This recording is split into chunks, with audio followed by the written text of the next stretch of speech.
Majority Report with Sam Seder. The destiny of America is always safer in the hands of the people than in the conference rooms of any elite. Sam Seder. They are unanimous in their hate for me, and I welcome their hatred. We must guard against the acquisition of unwarranted influence, whether sought or unsought, by the military-industrial complex. The Majority Report with Sam Seder. Ever get the feeling you've been cheated?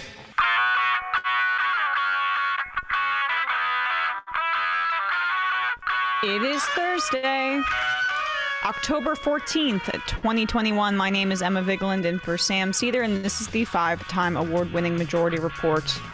We are broadcasting live steps from the industrially ravaged Gowanus Canal in the heartland of America, downtown Brooklyn, USA. On the program today, Katherine Todrys, author of Black Snake, Standing Rock, the Dakota Access Pipeline, and Environmental Justice. Meanwhile, Kirsten Sinema is taking a well-deserved vacation Euro trip. Well, let's be fair, she is an all play and no work. She is jetting off to Europe in the middle of infrastructure negotiations that she's obstructing to fundraise. So, kind of a wash. And in case you're wondering, yes, she can still legally fundraise abroad if U.S. nationals are paying the check, so. Meanwhile, progressives are holding the line on Medicare expansion in the reconciliation bill. At least it appears that way, with Jayapal publicly declaring her caucus's commitment to the addition of dental, hearing, and vision, the program, because they see it as the best path towards Medicare for all. So that's good. This comes as pressure increases to slash the $500 billion proposed paid leave program of the bill to $300 billion in order to appease the almighty Cinemansion. That new figure is enough for 3 to 4 weeks of leave, not close to the 12 weeks the Biden administration proposed. As the global supply chain remains bottlenecked, Biden has announced that he has struck a deal to keep the the port of Los Angeles open 24 hours a day, 7 days a week, in order to break the logjam. Interior Secretary Deb Haaland announced plans to build wind farms across the entire U.S. coastline from Maine to the Gulf of Mexico to the Carolinas to Oregon and California. And lastly, over 10,000 unionized John Deere workers have gone on strike starting today after overwhelmingly rejecting a contract proposal. This comes as over 1,000 Kellogg workers are striking, as well as 60,000 IATSE film and TV workers starting next week. This is a historic moment for labor in this country. All this and more on today's program. Welcome to the show, ladies and gentlemen. We have a great show for you today. As always, Sam is out on Thursdays, so I am steering the ship, not into the port of Los Angeles, which I apparently could now because it's open 24/7. That's very convenient for me. But more, that's a way for the Biden administration to try to break this bottleneck that I understand financial news channels and Fox News is having a field day with. A lot of this is just the reality of coming out of the pandemic and the production issues that also are entangled with global capitalism and what happens when you have a mass crisis like coronavirus. Yeah, when you shut down the economy and let the monopolies eat. Right, exactly. This is some of the fruit that you're going to bear. Now, I want to talk about these John Deere workers striking because, as I mentioned before, we are living through a historic moment for organized labor. Perhaps the biggest moment for organized labor in 50 years. For decades, union density has been on the decline in this country because of public policy. Specifically, if you compare it to countries like Sweden or Denmark, who have around 65% union density, we're not even close to that. And you can also trace it back to the Taft-Hartley Act in the 1940s, which allowed for the promulgation of right-to-work laws. Labor groups lobbied and tried to get it repealed, but it was filibustered multiple times in the Senate. Just a reminder of the history of the filibuster. in any event, we are seeing a massive uptick in striking workers throughout the country. We have the 700 Worcester nurses who are still holding strong, and they've announced that they're starting to get key concessions by continuing to hold the line. We have the Alabama coal miners, now the 1,000 Kellogg workers, and starting next week, the 60,000 striking IATSE film and TV workers, and now over 10,000 John Deere workers at 14 United States plants are striking, including these Iowa workers who you'll see here successfully stopping a freight truck from crossing the picket line. And they're doing that through persuasion and pressure. This is a great piece of footage. Let's take a look.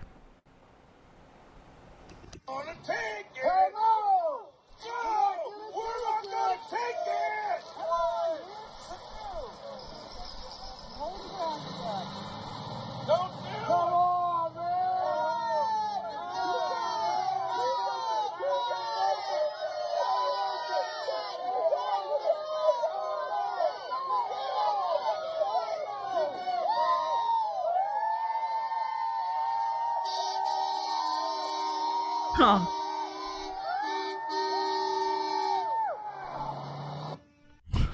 That's so awesome. And that honk there was in solidarity here. Now, there was a time in which Democrats, in order to get on board with this Reagan-type framing, even starting in the 70s pre-Reagan, they were union busting and proud to do it. And public opinion about unions took a hit during that time, but it's on the increase. Now 68% of Americans approve of labor unions. It was at 48% in 2009 during the Great Recession. So that just shows that there is something happening here. And why I think it's all happening now is this is about the pandemic laying bare how little employers valued their laborers without them wielding their power and showing their power. The pandemic was a crash course in the exploitation of labor in this country. And it wasn't the run-of-the-mill exploitation that we've been indoctrinated to believe is how things are supposed to be in the United States. It was extreme exploitation at the expense of people's health and safety, and at breakneck speeds of work, people having to use the bathroom in their pants, or Amazon workers in bottles. Horror stories. Well, yeah, if you jumbled up like the Alabama warehouse workers, what they were saying versus what the Kellogg's workers, any kind of workers over the course of this period, you could often not tell what exactly jobs they're working, because it's things like they're working us like robots. Yeah. So when they're forced into being robots, it also allows for people to say, okay, well, I'm not one, and I'm going to reclaim my power, and I'm going to reckon with the value of my labor, and I'm going to exert that reckoning upon my employer. And so it's also notable, in my opinion, that some Democratic leaders who normally would not be, I think, open to this kind of action are seeing what's happening here. Nancy Pelosi going to speak in favor of the Worcester nurses.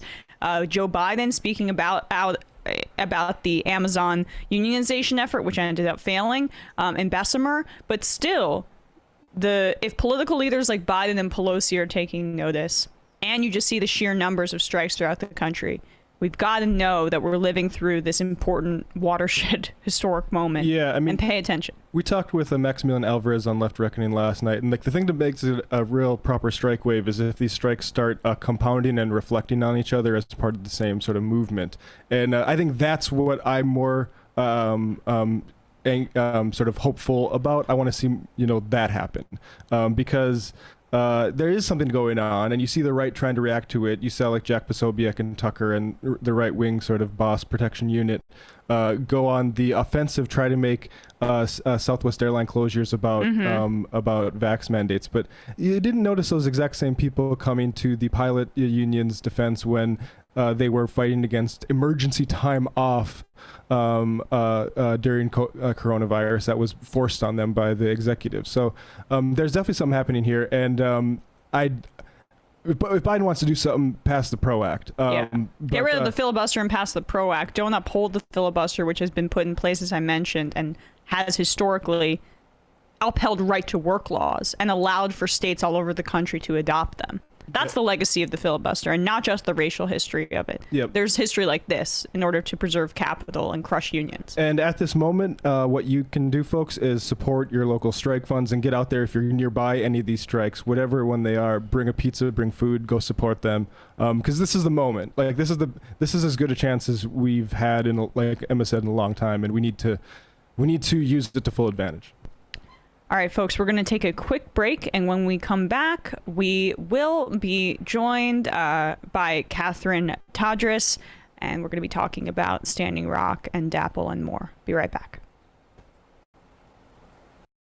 Thank you, Emma.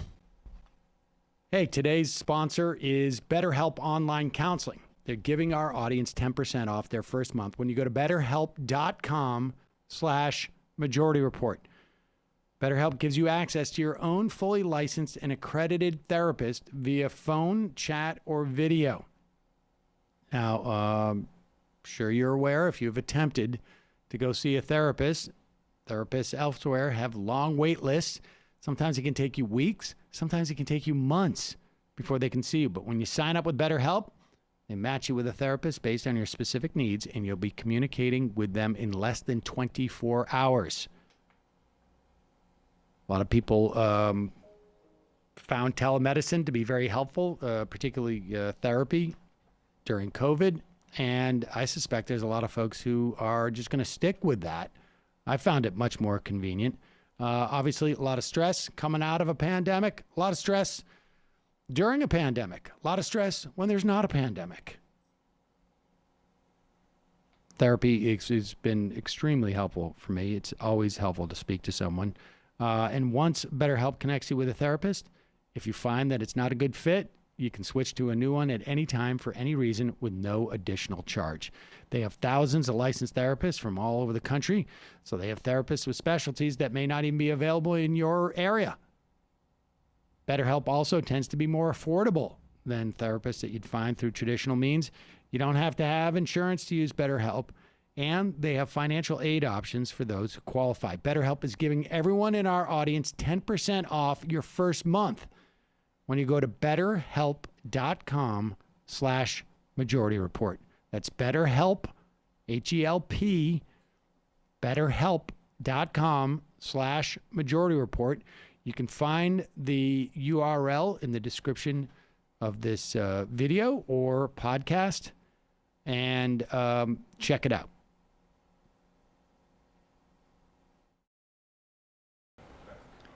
We are back, and we are joined now by Katherine Todrys, author of Black Snake, Standing Rock, the Dakota Access Pipeline, and Environmental Justice. Katherine, thank you so much for your time today.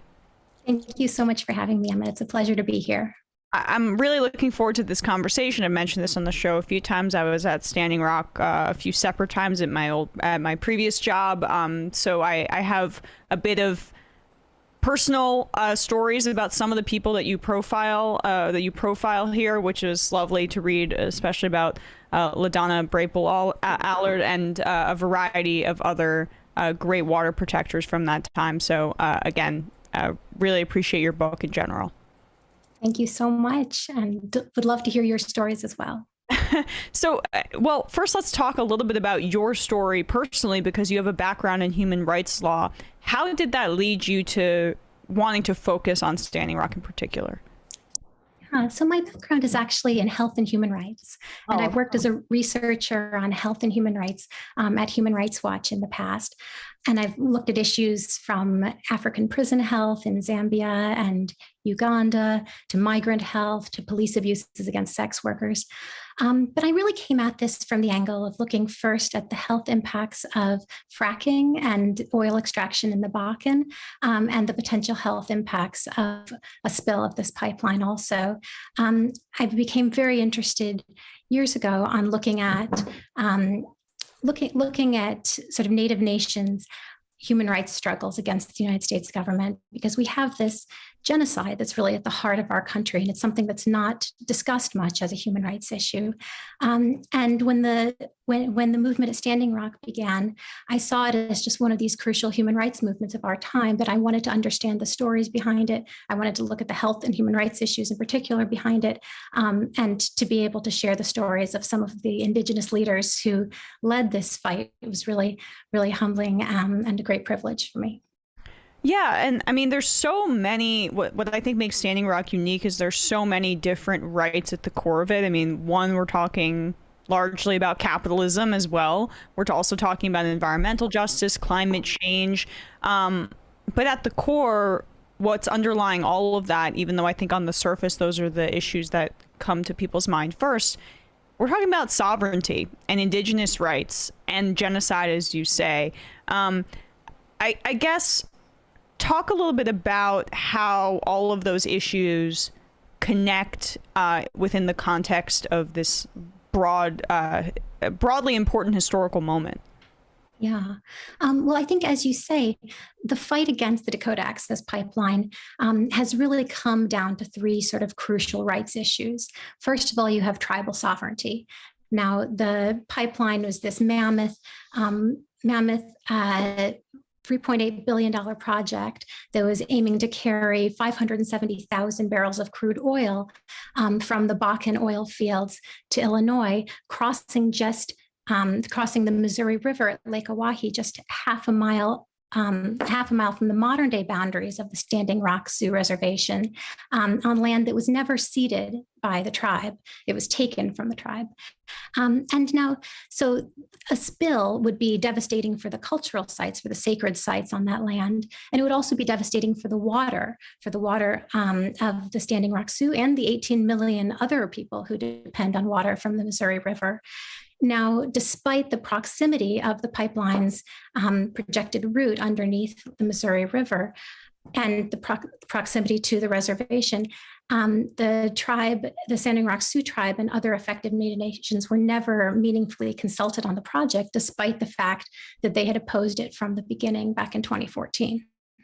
Then there's also the issue of environmental justice. Now, one original route for the pipeline had run directly north of Bismarck, North Dakota, the state capital, which is 92% white. The Army Corps of Engineers rejected that potential route in part because of the potential impact on the water supply for Bismarck. Now, the Standing Rock Reservation is 78% Native American. It's one of the lowest income communities in the country, yet its water supply was never as high a priority for the Army Corps. And then it also comes down, of course, as you say, to climate change. You know, the pipeline infrastructure that locks our country into fossil fuel dependence. This pipeline is part of that. And in fact, in the US, most human-caused greenhouse gas emissions come from burning fossil fuels for energy. So this pipeline infrastructure is really a crucial part of locking our country into fossil fuel dependence. Okay, yeah. So those are all like the big picture topics. I guess let's get a little bit more into the specifics and start in 2016 when this mass water protection effort really began. Take us to that time period and tell us a little bit more about this $3.8 billion project. Yeah. So back in 2016, I'll start back in February of 2016, when a group of young people, mostly from the Cheyenne River Sioux reservation, just directly south of Standing Rock, went up to meet a group of elders on the Standing Rock reservation to tell them about their experience fighting the Keystone XL Pipeline, actually, which had recently been halted by President Obama. Now, at that meeting, One veteran of the Keystone fight, Joey Brown from Cheyenne River, stood up and said, we could start a camp. This is what you could do. You could start a camp on the reservation. And at that point, LaDonna Allard, who is a tribal historian for Standing Rock, volunteered her own land. She said, let's start a camp on my land. Let's start it on April 1st. It was land where her son was buried, overlooking the banks, overlooking the Cannonball River. And she couldn't bear the thought of a pipeline running through that land or running next to that land. So they did start a camp on April 1st, 2016. The first night, it was just Joy Brown. She was joined soon after by a number of other people. And over the course of the spring and summer, that camp, which was known as Sacred Stone, came to grow, and more people who thought of themselves as water protectors joined. In part because of some youth members who went on runs to Omaha and then all the way to Washington, D.C. to gain attention for the cause. And by late summer, early fall, there were something like 10,000 people who had actually come to the camps. The 300 Native nations had planted their flags there. It was the largest gathering of the Oceti-Sakowin, the Great Sioux Nation, in 140 years. It was larger than most North Dakota small towns, all in service of fighting this pipeline, which, as you say, was a $3.8 billion project planned to carry 570,000 barrels of crude oil from the Bakken oil fields to Illinois. Yeah, so you kind of painted a picture of Standing Rock relative to Bismarck, but I mean the location of the oil fields, Lake Oahe, and how downstream Standing Rock was from that from those oil fields and how they'd be directly impacted. Do you mind just fleshing that out a little bit more so people understand why this would be so detrimental? Yeah, so the land on which the pipeline was set to run was under the control of the Army Corps of Engineers. And Lake Oahe is a section of the Missouri River, really, that was created as a lake back in the 1950s with the creation by the Army Corps of a dam that flooded the area. It was a dam that was created that was very detrimental to the people of Standing Rock and really decimated that area. But it is under the control of the Army Corps of Engineers. It's on land that was historically belonging to the Standing Rock Sioux, the Great Sioux Nation, and had never been ceded by the tribe. Now, the pipeline where it was set to run was just half a mile from the modern day boundaries of the reservation and just directly upstream from the tribe's water intake. So any sort of spill on the pipeline would have a very quick and direct impact on the water supply for Standing Rock. Yeah, and there were a lot of assurances by Energy Transfer Partners, right? Of like, oh, spills don't happen. Spills happen all the time. They do. And with oil pipelines, it's really not a matter of if they will spill, but when. Right, exactly. So I guess we can back up a little bit to talk more about that sovereignty question, and so people kind of understand how this has been a centuries-long fight with the indigenous people versus the white settlers in this country. What were the Fort Laramie treaties in the 19th century, and how impactful and important are they in understanding this fight for sovereignty at Standing Rock? Really important. So if you look back at the 1851 and 1868 Fort Laramie treaties, the Great Sioux Nation made with the United States government, spelling out the boundaries of their territorial lands in 1851, and then again in 1868. Those were the last treaties made with relation to this land by the Great Sioux Nation and the U.S. government. Since then, included these lands on which the pipeline was set to run. Now, since then, following those treaties, the the U.S. government unilaterally took large amounts of land that had been granted to the Sioux.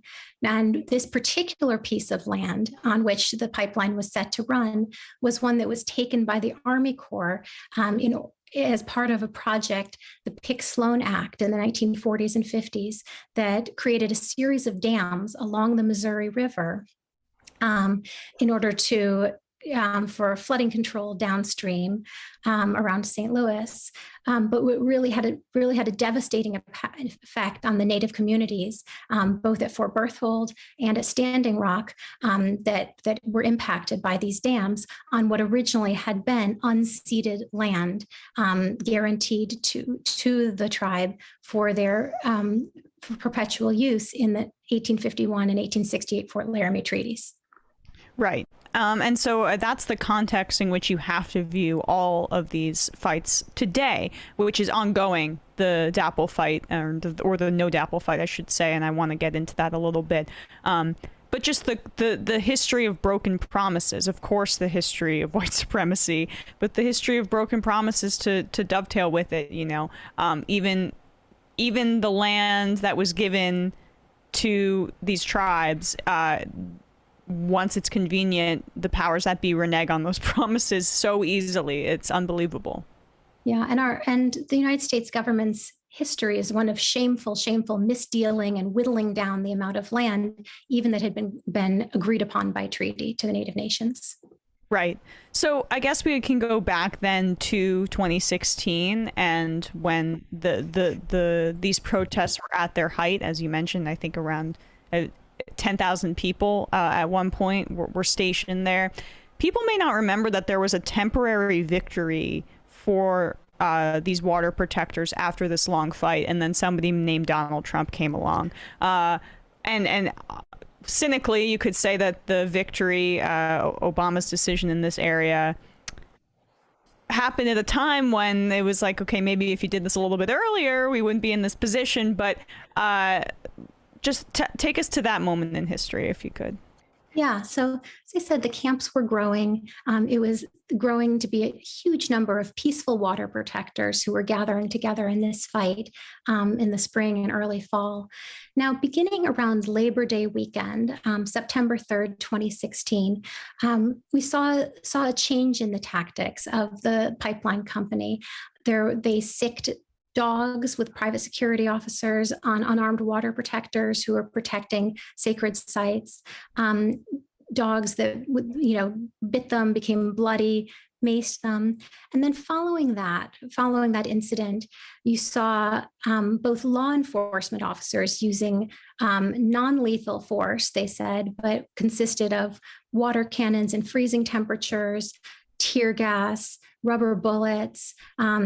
One water protector's arm was almost torn off by a police concussion grenade, she said. So a series of these non-lethal, officially tactics that caused great damage and violence against the peaceful water protectors. At the same time, you had the pipeline company, hire private security company Tiger Swan, which is a shadowy counterterrorism organization that had operated in Iraq and Afghanistan. They used really insidious tactics against the water protectors, including very, very heavy surveillance and also trying efforts to infiltrate the camps too. Now, following on all of that, the water protectors remained nonviolent, amazingly. And in early December, they really scored a stunning victory. The Obama administration decided not to grant the easement, the permission for the pipeline to run underneath Lake Oahe, and instead to do a complete environmental impact statement, which is what the water protectors have been asking for all along. Now, as you say, Donald Trump had already been elected. Everybody knew that it would be a short-lived victory because Trump was on the horizon. But at the same time, I think you have to really see that victory as a huge win for the water protectors. It's something that I think could probably have been predicted when you saw the images of dogs with bloody mouths attacking the water protectors that Labor Day weekend. They echoed images of the civil rights movement from Birmingham back during the civil rights movement. And I think the Obama administration knew that, and they knew that this had become a human rights issue. And it took some time and probably a lot of internal conversations in the administration, but ultimately they decided to deny the easement and to start the process for the environmental impact statement, which, as you say, the new administration halted. Right. Since you brought it up, I do want to talk about the police brutality as well. I'll just briefly talk about my experience of speaking with water protectors there. The level of skepticism of outside people coming in was jarring for me, but then you realize, oh, this is extremely warranted because of these efforts by organizations like Tiger Swan, who had drones circling the encampment, who were trying to infiltrate these groups, as you mentioned, who were also arresting reporters. Amy Goodman of Democracy Now! Was arrested and charged. It was eventually dropped due to national attention, but there was a lot of working of these private security companies that are powerful and not held accountable in any way because they're private, and the North Dakota police, who were equally brutal in many ways, with rubber bullets and the like.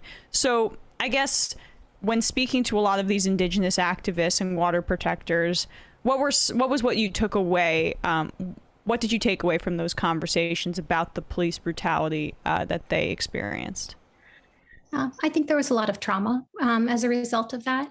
I think, but a lot of resilience also. That that one thing I was astonished, even visiting the sites of the camps with LaDonna Allard. We were there about a year and a half after the Oceti-Shekhoan camp had actually closed together. And right on the site of the camp, immediately after we got out of her truck, a small plane started circling over us. And this is a very, very empty area. It was shocking for me to see.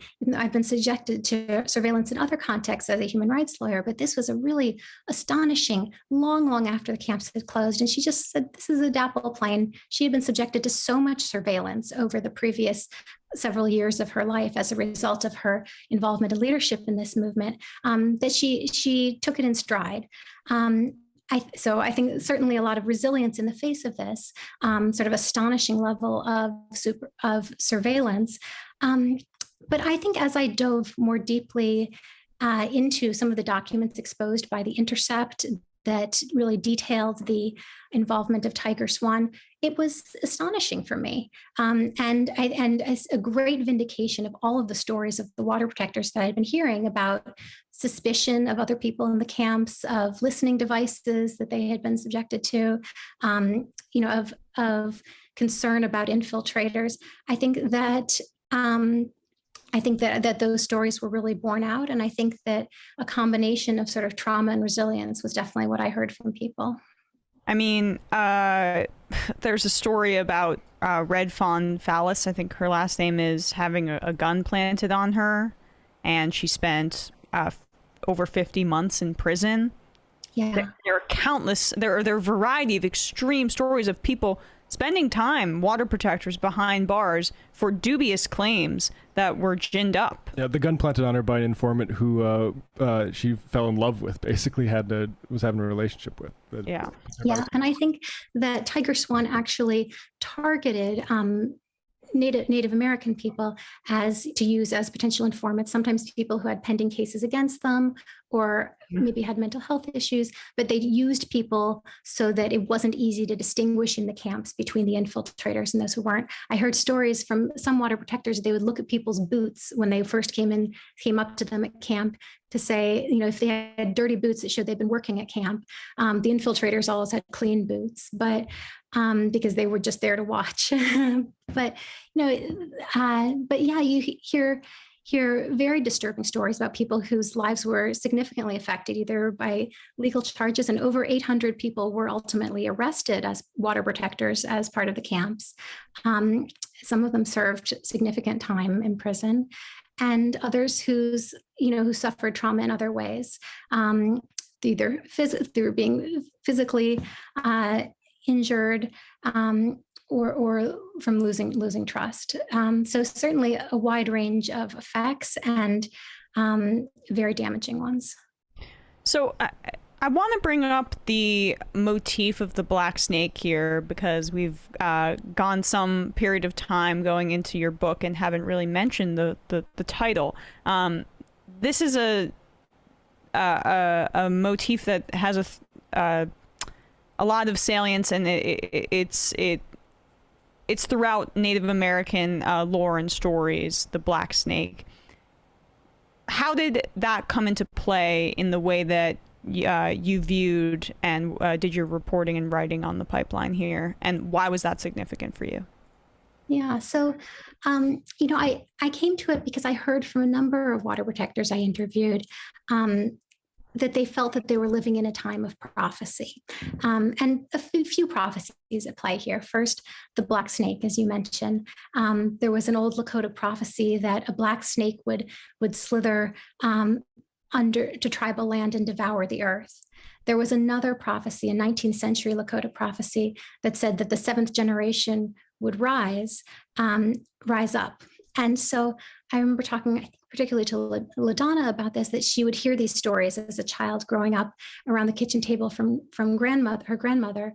And at the camps, finally, it hit her that she was living in a time of prophecy where this black snake, which she and others equated with the Dakota Access Pipeline, and with the oil snaking underneath the earth, that had the potential to cause great damage to the earth. And it was also a time of the seventh generation, the young people rising up. And you see this with in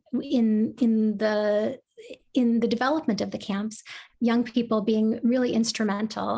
The International Indigenous Youth Council, co-founded by Jocelyn Charger, had a very strong role in both drawing attention through the runs to the camps, but then also to de-escalating the actions to make sure that things didn't turn violent, keeping people prayerful, keeping them centered in nonviolence. And so I think you have these combined factors of the prophecies of the black snake and the seventh generation rising that a number of people I interviewed felt were really at play at the campus of Standing Rock. So let's talk a little bit more about LaDonna, may she rest in peace, who the arguably the matriarch of this movement. Tell a little bit more about her story, and you mentioned how her son was buried on that land, and she couldn't bear the concept or the idea of an oil spill desecrating his resting place. That was such a emotional, one of the many emotional cores at the heart of this story. And she passed away a little while ago due to cancer, but she was such a central figure and such a powerful presence in this time. She really was. And from the beginning, standing up and saying, let's have the camp on my land, her family's land, right there overlooking the Cannonball River. I think she was one of the closest landowners to where the pipeline would run. From the beginning, when she created the camp at Sacred Stone, as the camp grew, she really was a matriarch to it. She made sure that it was supplied with food, with water. She would get up at 4:30 in the morning and drive over from her home in Fort Yates to make sure that the campers had everything that they needed. She would drive over directly after her workday ended at 4:30 as well, to be with the campers. She and ultimately would spend even longer days with them too. She really devoted her own personal resources, time, everything to getting the camp off the ground, to calling for more water to protectors to come. By training, she was a tribal historian. And so she was trained as a historian, and originally from the Standing Rock Reservation. She was Dakota and Lakota, but had been educated at an abusive boarding school in her youth and traveled all around to many other places, but ultimately always came home to her grandmother's home at the Cannonball River. And so that place was extremely important to her. And she was really the guardian of many of the stories and the tribal history surrounding that area. And then became this wonderful matriarch of the Sacred Stone Camp, which grew and grew and grew to become, and ultimately overflowed to become the Oceti-Sakowin camp on Army Corps land, because so many people came. I think she said that around 5,000 people were at Sacred Stone at one point. And sadly, she passed away in April and is now buried on that land herself. But I remember visiting there together, where there is a statue. There's a statue that sits right by the graveyard on the land. It's a figure of a man. It's a red man looking out over the water. And she said to me that this is where she stood. And afterwards, her daughter would stand there, and her granddaughter, and all the generations thereafter. Yeah, and it's amazing that like that camp was not that big, and so I mean, compared to the Oceti-Sakowin larger camp, like 5,000 people on there is large. I don't think I ever saw it that many. Huge burden on her, since it's her land, but she was willing to take that on. Yeah, huge burden, personally, financially. She gave everything to the camp. So you also start your book with the story of Lisa DeVille. Tell a little bit more about her as a water protector. Yeah. So Lisa DeVille's story is one that's centered around Fort Berthold, North Dakota, which is really the heart of the fracking boom in North Dakota. So around 2008, the Fort Berthold Reservation, which is home to the Mandan, Hidatsa, and Arikara people, they opened up the reservation to fracking. And over the course of the next 14 years now, fracking has really taken off. Now there are more than 1,500 oil wells on the reservation. And Lisa's story with respect to fracking and water protection really began around 2010, when she was working in housing for the tribe, and a friend called her to come over to her house because she was seeing something really strange. And Lisa drove over, and in the snow, she saw this really strange yellow color. The snow had turned to be an odd yellow. And her friend said, "What do you think could have caused this?" And Lisa said, "I don't know, but maybe it's that." And looked over, and there's enormous flare, because in addition to the oil wells that have sprung up all over Fort Berthold, there's an enormous amount of methane gas that's flared. It's burned off. It's treated as a byproduct where there isn't adequate infrastructure to capture it. And so when you arrive at the Fort Berthold Reservation, I drove in at first at night, and you just see the horizon flickering, kind of flickering red, because there are these giant plumes of flame everywhere where this methane gas is being burned off. And that's what Lisa saw that day. And so after she saw the yellow snow, and attributed it possibly to the flare, she started making a lot of calls, asking around. And what she found is that nobody really knew what the environmental consequences were of the fracking boom on Fort Berthold. Nobody that she could find was really studying it. So she went back to school in environmental studies and became educated, and ultimately was one of the founding members of the Fort Berthold Protectors of Water and Earth Rights, which calls for better regulation for fracking on the reservation.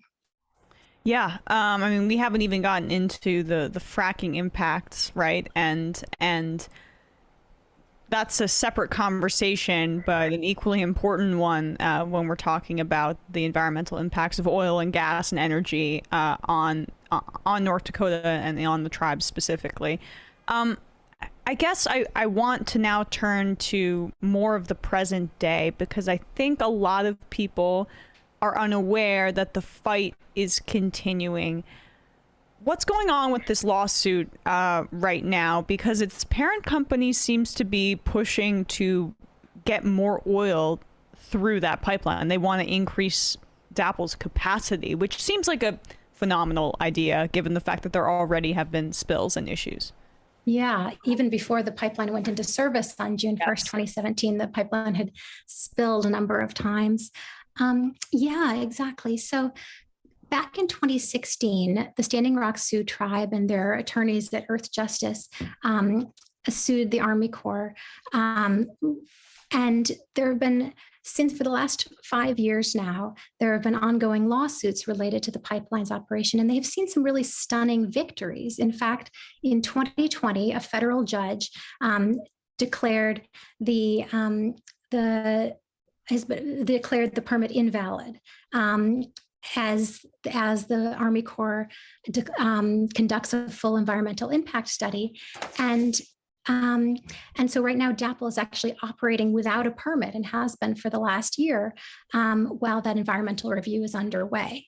So the Army Corps is currently conducting its environmental impact statement under court order. It's expected to be complete around September 2022. But in the meanwhile, the Army Corps has declined to shut down the pipeline, despite the fact that it's operating without a permit. And the federal judge who has been overseeing the case has actually expressed surprise that the Army Corps would allow the pipeline to keep operating without a permit.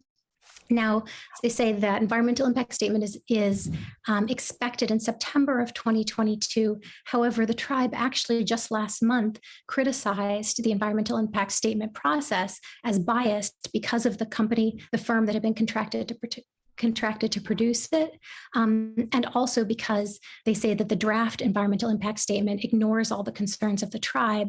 They've actually asked that the Department of the Interior be brought in as a cooperating agency.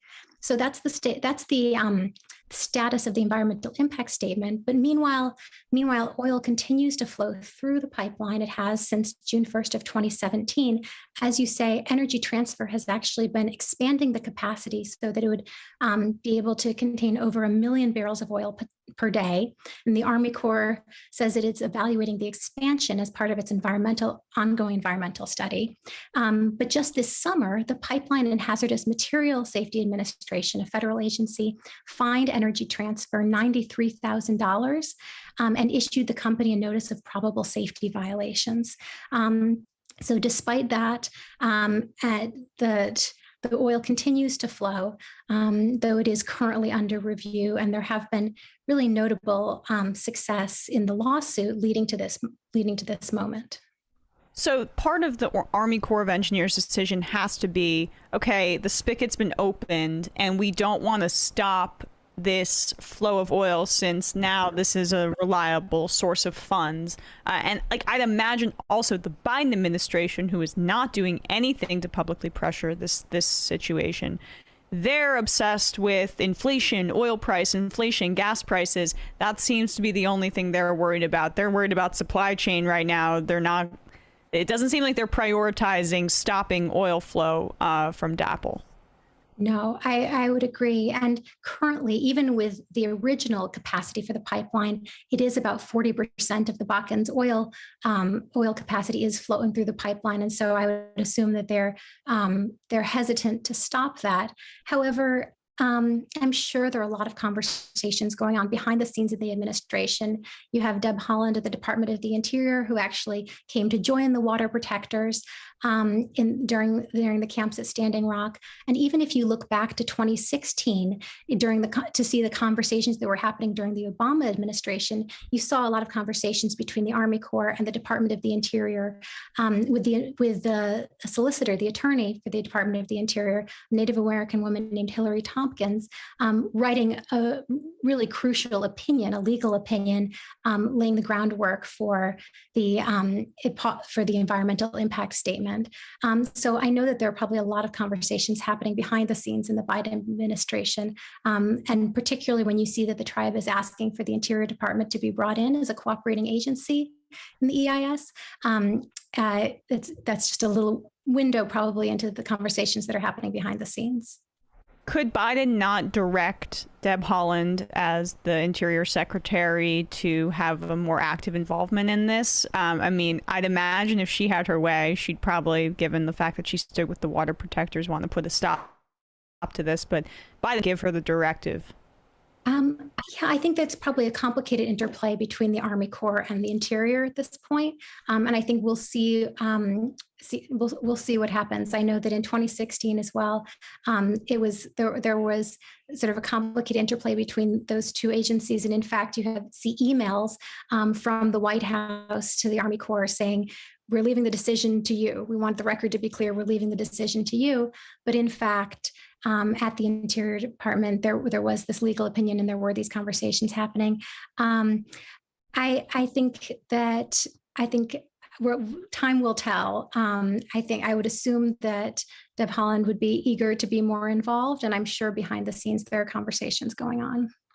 Yeah, it's just another frustrating thing that is clearly the theme of the Biden administration. Defer to experts or defer to outside agencies, and this extends beyond this topic, but in order to deflect from one's own responsibility, in my opinion. Yeah, I think it certainly is frustrating. I think it's been frustrating for Indigenous activists or environmentalists, for many who have followed this story. I think the hopes were high with the Biden administration that in addition to the Keystone XL permit being canceled on day one, that Dakota Access might soon follow.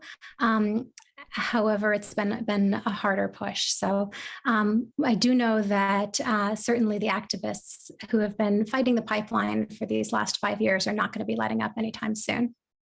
And lastly, if DAPL is currently operating without a permit, how is that?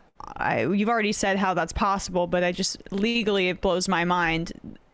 Is there any glimmer of further water protector action in light of, I guess, the upcoming 2022 decision in this area and the fact that legally the Dakota Access Pipeline is in a very gray area, to put it mildly?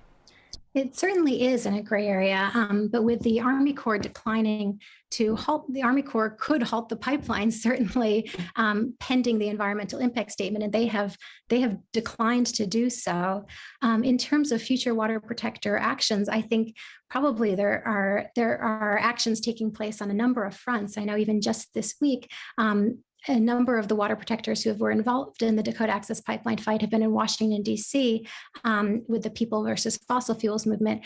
In fact, just on Tuesday afternoon, I was outside the Army Corps, and many of them were demanding to the Army Corps shut down Line 3 pipeline in Minnesota and shut down Dakota Access Pipeline. So I think that on the legal front, certainly Earth Justice and the Standing Rock Sioux and their allies are going to be continuing to push. I'm sure on the political front, they will be continuing to push the Army Corps and the Biden administration. But then when it comes to additional acts, nonviolent direct actions, a divestment campaign. I think there are a lot of areas in which water protectors are going to be continuing to act in the coming months. So I think the chapters in this story just continue to be written. You mentioned Line 3, so this is my actual last question. How much of the shades of what we saw with the Dakota Access Pipeline are being replicated, or the lessons learned are being replicated in the fight against Line 3 in Minnesota? Yeah. Well, I think, I think there are a lot of similar issues. You have indigenous water protectors whose lands are being threatened by an oil pipeline. And again, we see that the Biden administration actually has been declining to act, even though it could. It's been in fact defending the Trump administration's approval in court, even though there has been no environmental impact statement. We've also seen the Minnesota police taking action against water protectors, and over 900 people have been arrested there. Unfortunately, the pipeline has actually recently been completed and bridges announced. And so it does feel in some ways like history has repeated itself. But I think in both cases, water protectors will be continuing to act and continuing to push the Biden administration. Well, is there any place that you know of or would recommend for donations or legal funds? Yeah, well, I think that there's some wonderful Indigenous-led organizations like the Indigenous Environmental Network. I think also, as I mentioned, the Fort Berthold Protectors of Water and Earth Rights, working on fracking issues. And then certainly there are additional organizations like Earth Justice leading the legal fight against the Dakota Access Pipeline in court, and have been for many years. So a lot of wonderful organizations doing work on these issues over a matter of years, and will continue to. Absolutely. Katherine Todrys, author of Black Snake, Standing Rock, the Dakota Access Pipeline, and Environmental Justice. Thanks so much for being here today, Katherine. Thank you so much for having me. Of course. All right, folks, we are going to take a quick break, and when we come back, we will wrap things up.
So as we're talking about infrastructure and labor strikes and all of these important topics, there is I hate calling it the big lie, but you know, the election malfeasance and lie that these far right groups are promoting that's happening behind the scenes. The lie that got Ashley Babbitt killed. Right, exactly. As Donald Trump is venerating her in speeches as well.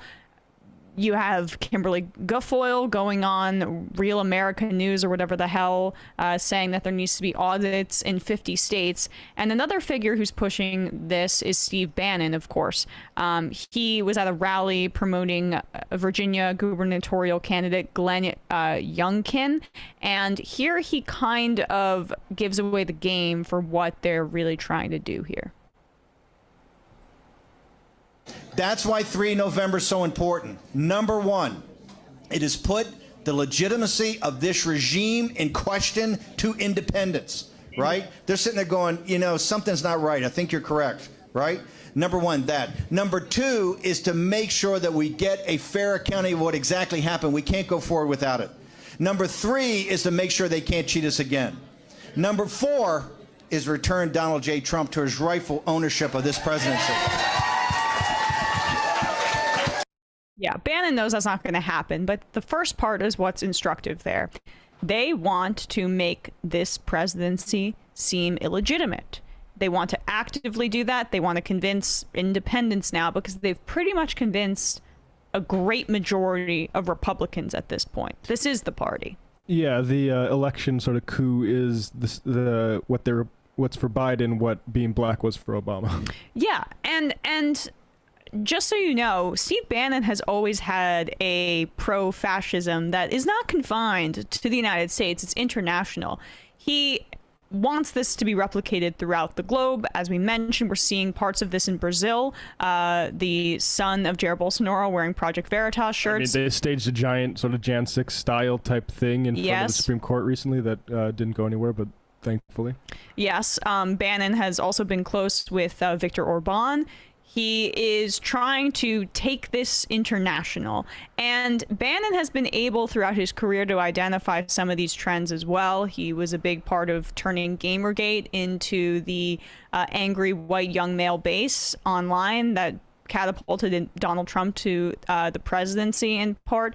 So there clearly is something here in terms of power grabbing that he feels he can tap into.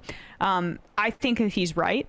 I also think it's incredibly evil, and that we need to begin combating it now in a defensive posture, because this kind of large-scale propaganda effort is going to come back to bite us as soon as the midterms, as well as in the presidency, the presidential elections coming up, and then in governments throughout the globe as well.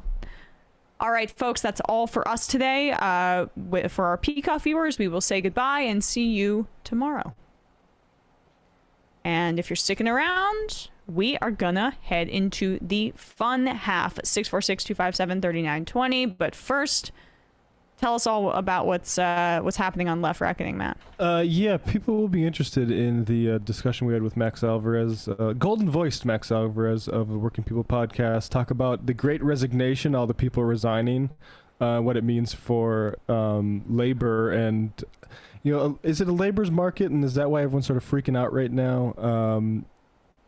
Check that out. We're nice, big, long conversation. And I also went deep into Russell Brand talking to Brett Weinstein.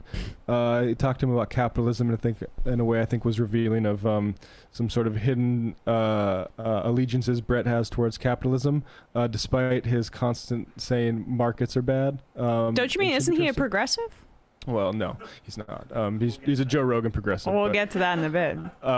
But I use that to talk about capitalism and myth, and also kind of explain to why Russell Brand might not want to listen to some of these guys about ivermectin. Right.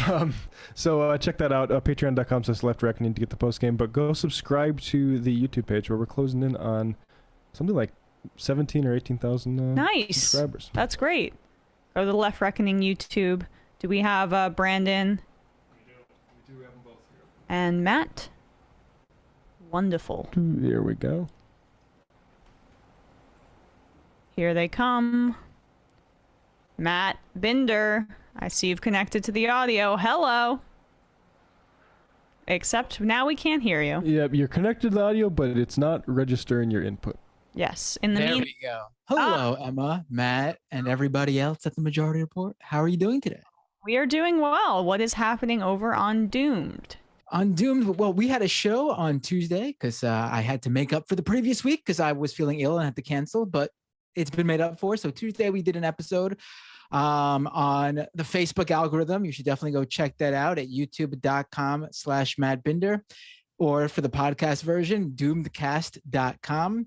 And then tonight, 9 p.m. Eastern time, I will be going live once again at youtube.com/MattBinder. Definitely come check it out. I'll be taking calls. So you could call in via Skype if you'd like, and we can discuss whatever you want. So I'll see hopefully some of you tonight. Awesome. Brandon, how you doing? I'm doing all right, Emma, Matt. I'm sorry for my tardiness. I spilled a whole bunch of apple cider vinegar on myself a few minutes ago. So, now the whole place smells like I have a very weird, very specific problem. Yeah, I can smell it here. Well, now you are inoculated against Jordan Peterson. Yeah. So. Honestly, it gives me a little heartburn too sometimes. That's why you got to mix it with some water, 8 ounces. Oh my God, yeah, I know. I sometimes I'll take a shot of it if I have a sore throat or whatever, and if you don't dilute it, it is painful. Living dangerously. I like it. What's happening over on the discourse, Brandon? We'll have a new episode for our patrons up tonight, early tomorrow morning at the latest. I know I say that all the time, but this time I mean it. We also, go into the vaccine mandate, the updates surrounding the infrastructure / Build Back Better bill. Gosh, all those B's, man. Yeah. And, various other issues. We also explain our absence a little bit better on the podcast. So, I hope you enjoy. All right. Sure. We will. I think everyone will. In the meantime, we are going to head into the fun half. Don't forget, please become a member of the Majority Report. It's your support that helps us do what we do here. And justcoffee.coop, fair trade tea, coffee, and chocolate. Boom. Check that out. They are movement sponsors. And call in if you so desire. 646-257-3920. We will be taking your calls. Matt's got that handled, and I'll be reading some of your IMs. See you in the fun half.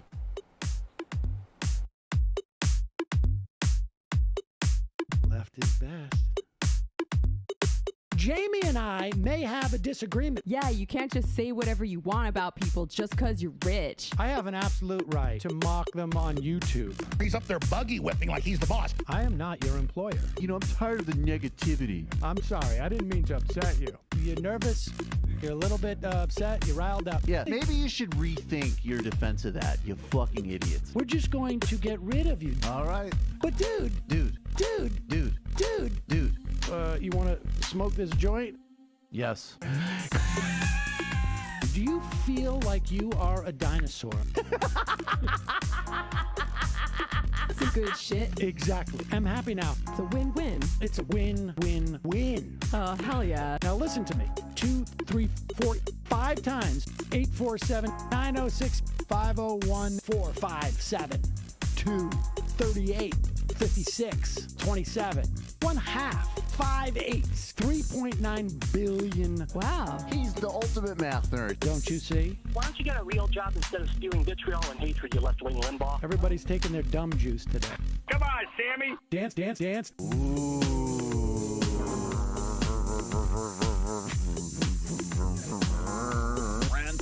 I had my first post-coital scene with a woman. I'm hoping to add more moves to my repertoire. All I have is the dip and the swirl. Fine, we can double dip. Yes, this is a perfect moment. No. Wait, what? You make under $1 million a year. You're scum. You're not paying. Excuse me? Fuck you, you fucking liberal elite. I think you belong in jail. Thank you for saying that, Sam. You're a horrible, despicable person. All right, gonna take a quick break. I want to take a moment to talk to some of the libertarians out there. Take whatever vehicle you want to drive to the library. What you're talking about is jibber jabber. Classic. I'm feeling more chill already. Good. Donald Trump can kiss all of our asses. Hey, Sam. Hey, Andy. You guys ready to do some evil? Hitler was such an idiot.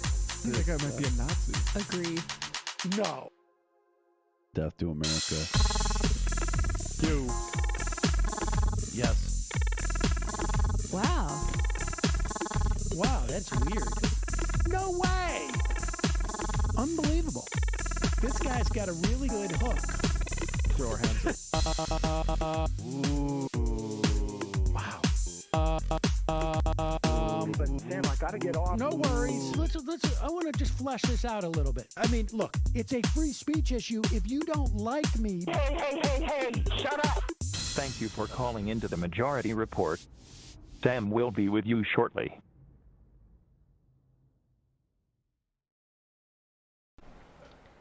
We are back. We are here with you, and we're going to read a few of your IMs here.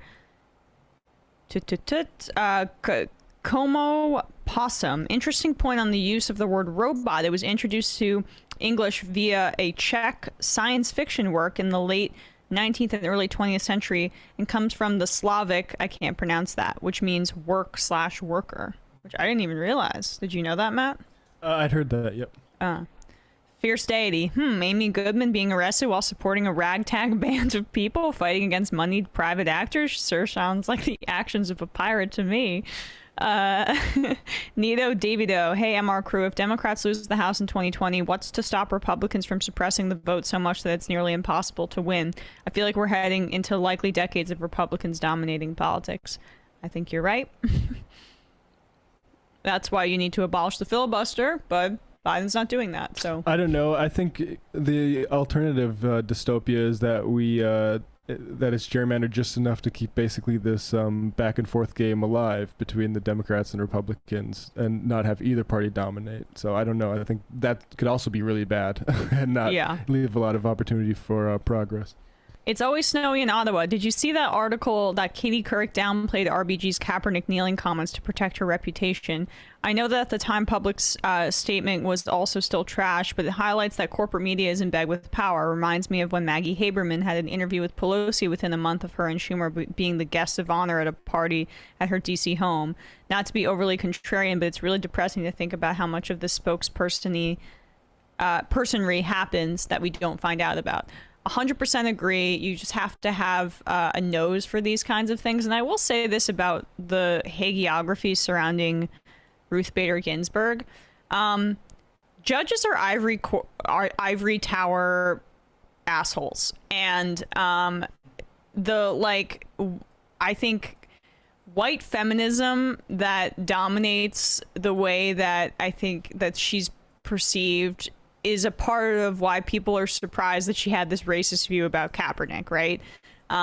She had immense accomplishments and should be heralded for those, but hold off on worshiping judges or politicians. It's the same thing with worshiping a press secretary. Like these are bad people doing bad things, like until further notice. I mean, Psaki's doing bad things. Ruth Bader Ginsburg did do good things, like with her decisions, but it doesn't mean that the totality of her is all good. So anyway, it's always snowy in Ottawa. I don't want to sound like Glenn Greenwald or a door type, but it's just sad how access journalism is the default at this point for most national But they don't outlets. own that beat. Like that they didn't pioneer this sort of study in access journalism. Like that like I saw Jimmy Dore on some sort of website or some sort of interview, and he was asked to like comment on the legacy of Noam Chomsky, and it's like, this is not the fucking guy who owns this. Like, first of all, Noam's still alive. Noam has quite different analysis of a lot of very significant things in Jimmy politics. claiming he doesn't participate in access journalism when the entirety of his like endorsement for president was because Tulsi went on his show? Right, of course. And AOC won't go on his show? Yeah, so like it's not like Glenn Greenwald and Jimmy Dore to say the corporate media is bad. And I would people should stop drawing that connection, even if to deny it. Yeah. All right, let's jump into this Rogan clip. So Alex Berenson, the pandemic's wrongest man, you can read the piece in The Atlantic on that, about how pathologically incorrect and stupid Berenson's deliberate misinformation is about coronavirus. He's a frequent guest on Tucker Carlson. Berenson now is on Rogan's program as a part of this larger right-wing shift that Rogan is undergoing. And Rogan has a positive take about Tucker Carlson, thinks people are being too hard on him because, you know, Tucker has real lefties on his show. Notice who he includes in the lefties that he uses as examples, and he's totally respectful towards them. I wrote this book, and this is one of 2 copies in the world, physical copies. This one's yours. The other one's Tucker's. Yes. Right. Oh, I don't know if that's good. No, you guys are like completely different, but you're like the same in the most important way, which is like you don't buy into bullshit. Well, we'll also talk to anybody. Tucker has a lot of left-wing people on, and he doesn't disparage them or criticize them or mock them. You know, he had Brett Weinstein on, who's very progressive. He has Tulsi Gabbard on. He has people on. I mean, I think he's unfairly labeled because people want to marginalize him and dismiss him immediately and call him a white separatist or a white supremacist or whatever word that makes you a part of a list of people that you can never associate with. They like to initially do that about him, but I think his discussions that he has on his show are some of the most nuanced in that he is willing to have conversations with anybody from all these different people that have been, in issues with college censorship where, college censorship. So-called progressive college students have censored professors from discussing certain topics or, he'll talk about all kinds of things, and I think not like Palestinian rights, very important when they in this time teaching, that you have people like him. Yes, Charles as Murray. much as he gets criticized, and as much as I get criticized, there's a very important thing that is happening when people are discussing uncomfortable issues, and we have to figure out what's right and what's wrong, and you don't get that by just buying into the official narrative. Right. You guys are both suspicious of the official narrative. And it's funny, Tucker Carlson is, like, could there be a sort of like whiter guy than Tucker? But at heart, he's a populist. I truly believe that. And, I don't necessarily agree with him about everything. All right. Oh my God. Oh my God. Much Just like bullshit could he throw out in that? How long is that clip? A minute? 2 minutes? Jesus. A minute and a half, yeah. I mean, thank God Tucker Carlson's talking about that forbidden fruit on the right what's going on at college campuses. just another big Zoom jack-off controversy just happened in front of us right there. Because that, honestly, just masturbating and just in front of your entire audience about how willing you are to talk to progressives like Tulsi Gabbard and Brett Weinstein, and of course Alex Berenson. Right, obviously, the people who hold the mantle of leftism, Tulsi Gabbard, who's currently on tour fighting Al-Qaeda voluntarily, according to her, and who has a variety of Islamophobic views that fit so neatly into Tucker Carlson's narrative. Like, at best, it's naivete, but it's not anymore with Rogan, right? If you are a sentient person, you understand that whoever Tucker has, with like the exception of Cornel West, that's it basically. Whoever Tucker Carlson has on his program, especially recently, if they identify with being on the left, it's only there to uphold Tucker Carlson's narrative. It's just Dave Rubinism. That's what Glenn Greenwald's doing now too. Like, that's why he won't comment on States for Title. They are basically human straw men that he puts up there in order to go after the left. They'll parrot talking points that he wants out there, and then he'll claim that, see, I can find common ground with this fake leftist that I'm the one is deciding is on the left. Well, Weinstein comes up probably because Joe Rogan has a guilty conscience, because just as Brett Weinstein's output killed at least one guy whose family said they wish he got vaccinated but instead went down rabbit holes, Joe Rogan had Brett Weinstein on to talk about how the pandemic could be ended now if we just embraced ivermectin fully. And like that sort of messaging that all these vaccines are, that there's some sort of nefarious alternative motive for getting you vaccinated instead of ivermectin, killed people. So Joe Rogan can act all indignant. We'll get to the Gupta stuff entirely, but this is fundamentally like a guy going on the offensive when he has stuff to answer for, in my opinion. And like also on Berenson, right? Joe Rogan, the drug guy. Joe Rogan, this drug guru who is basically monopolizing, because he was on a Fear Factor host, everybody's desire to know more about drugs and expand their consciousness. He's apparently the guy that we have to all listen to talk about it.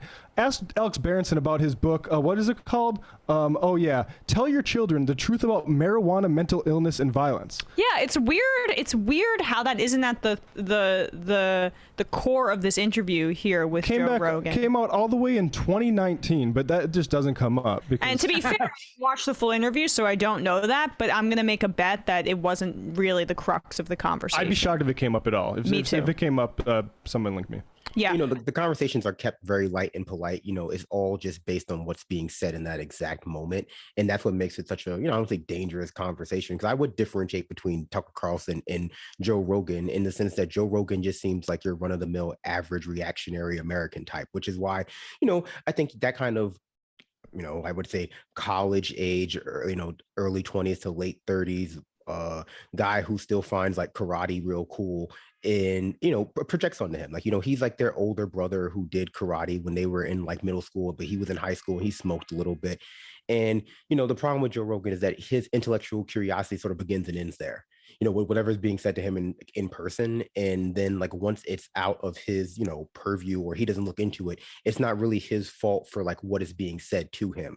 And I mean, you can agree or disagree with that, but the sheer demographics of type of people he has on tends to lend itself to the kind of normal status quo reactionary politics that you would get, maybe from any everyday American or worse. But, I don't necessarily think that's exculpatory. The fact that we don't hold our, media figures to any higher standard when it comes to verifying facts or things like that.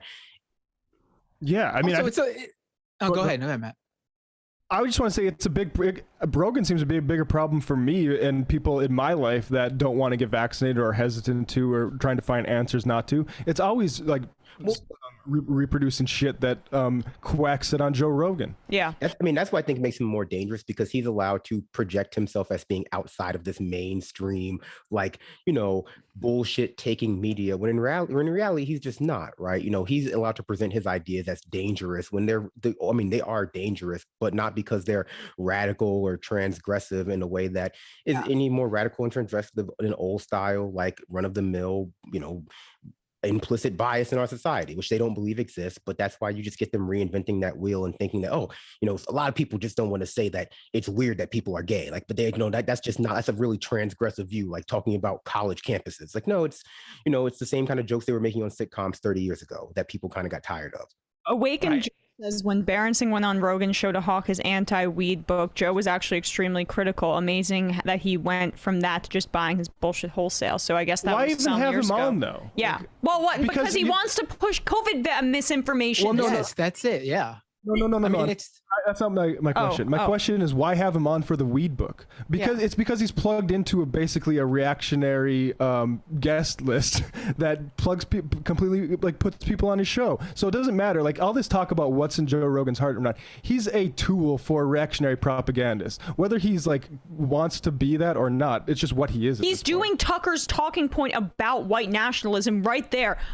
They call him a white separatist. Like, he pretends like he doesn't know the term, or a white nationalist. That's what Tucker says every time. I've never met a white nationalist, because he puts the bar there. Oh, I haven't met a card-carrying KKK member, even though, by the way, one of the writers on my show was ousted for being a part of these white nationalist forums online. I've never met somebody who has a t-shirt that says, I'm a white supremacist, thumbs up if you are too. Like, okay, you're setting the bar there. You're setting the bar there. That's the same thing that Joe Rogan's saying there. It's fundamentally the exact same bullshit. Do you remember when he said he couldn't find any proof that QAnon was even a thing because there was no official website for it that he could find online? Like, you set these standards, and then when you meet those standards, I'm completely exonerated. Thank you, Joe Rogan, for carrying the water for the white nationalist talking points of Tucker Carlson.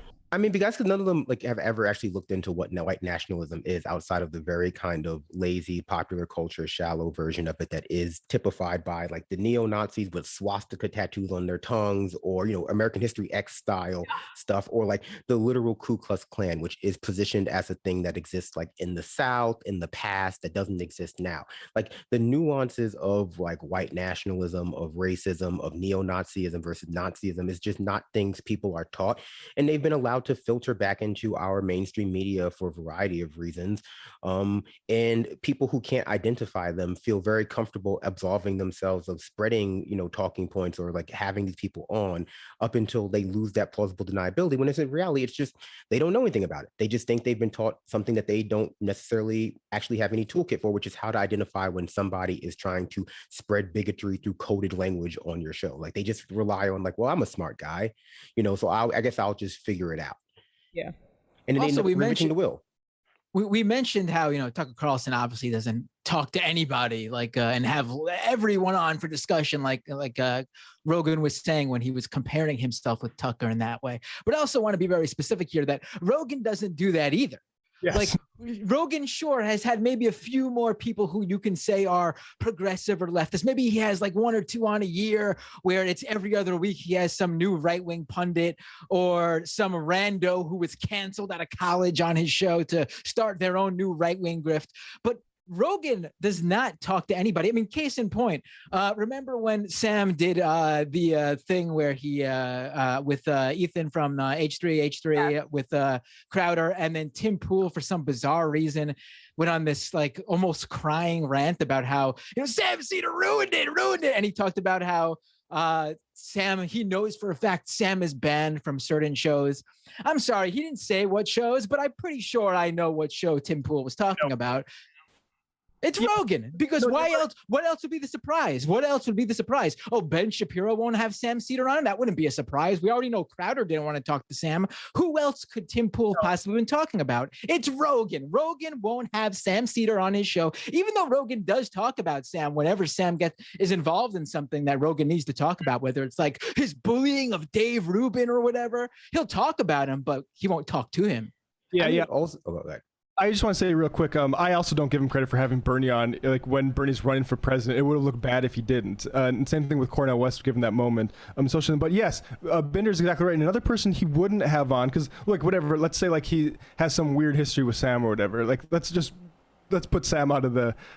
He said Michael Brooks's name. He said it wrong. I can't remember what he said, like Michael Brown or something like that. I can't remember what the misspelling was, but he knew who he was. And Kyle Kalinske responded to that tweet saying, "Hey, you should have him on." And Rogan never did. Because Rogan's a chicken shit that wants to protect his friends' feelings, even if it is at the expense of the truth about certain things. So, like, this whole thing about how he'll have everything on and we need to discuss it, bullshit. Joe Rogan does not want to have discussions with anybody who's going to actually challenge him on shit.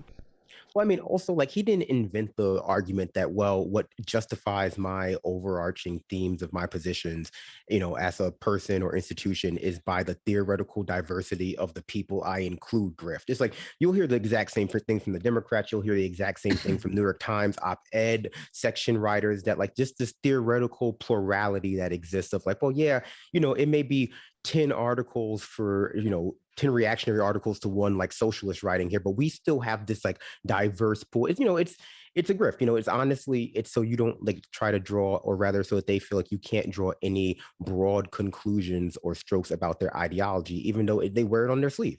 You know, it's clear what they prioritize versus what they deprioritize. It's clear what they promote versus what they don't promote. But the idea of like people's ideological leanings being a big tent that can include everything as long as they don't outright say something to you or like identify as something is, you know, it's very, you know, it's very tedious, but it's meant to allow for powerful people to obscure where their interests lie and to pretend as though they're just open to all these ideas sort of contextually. Yeah.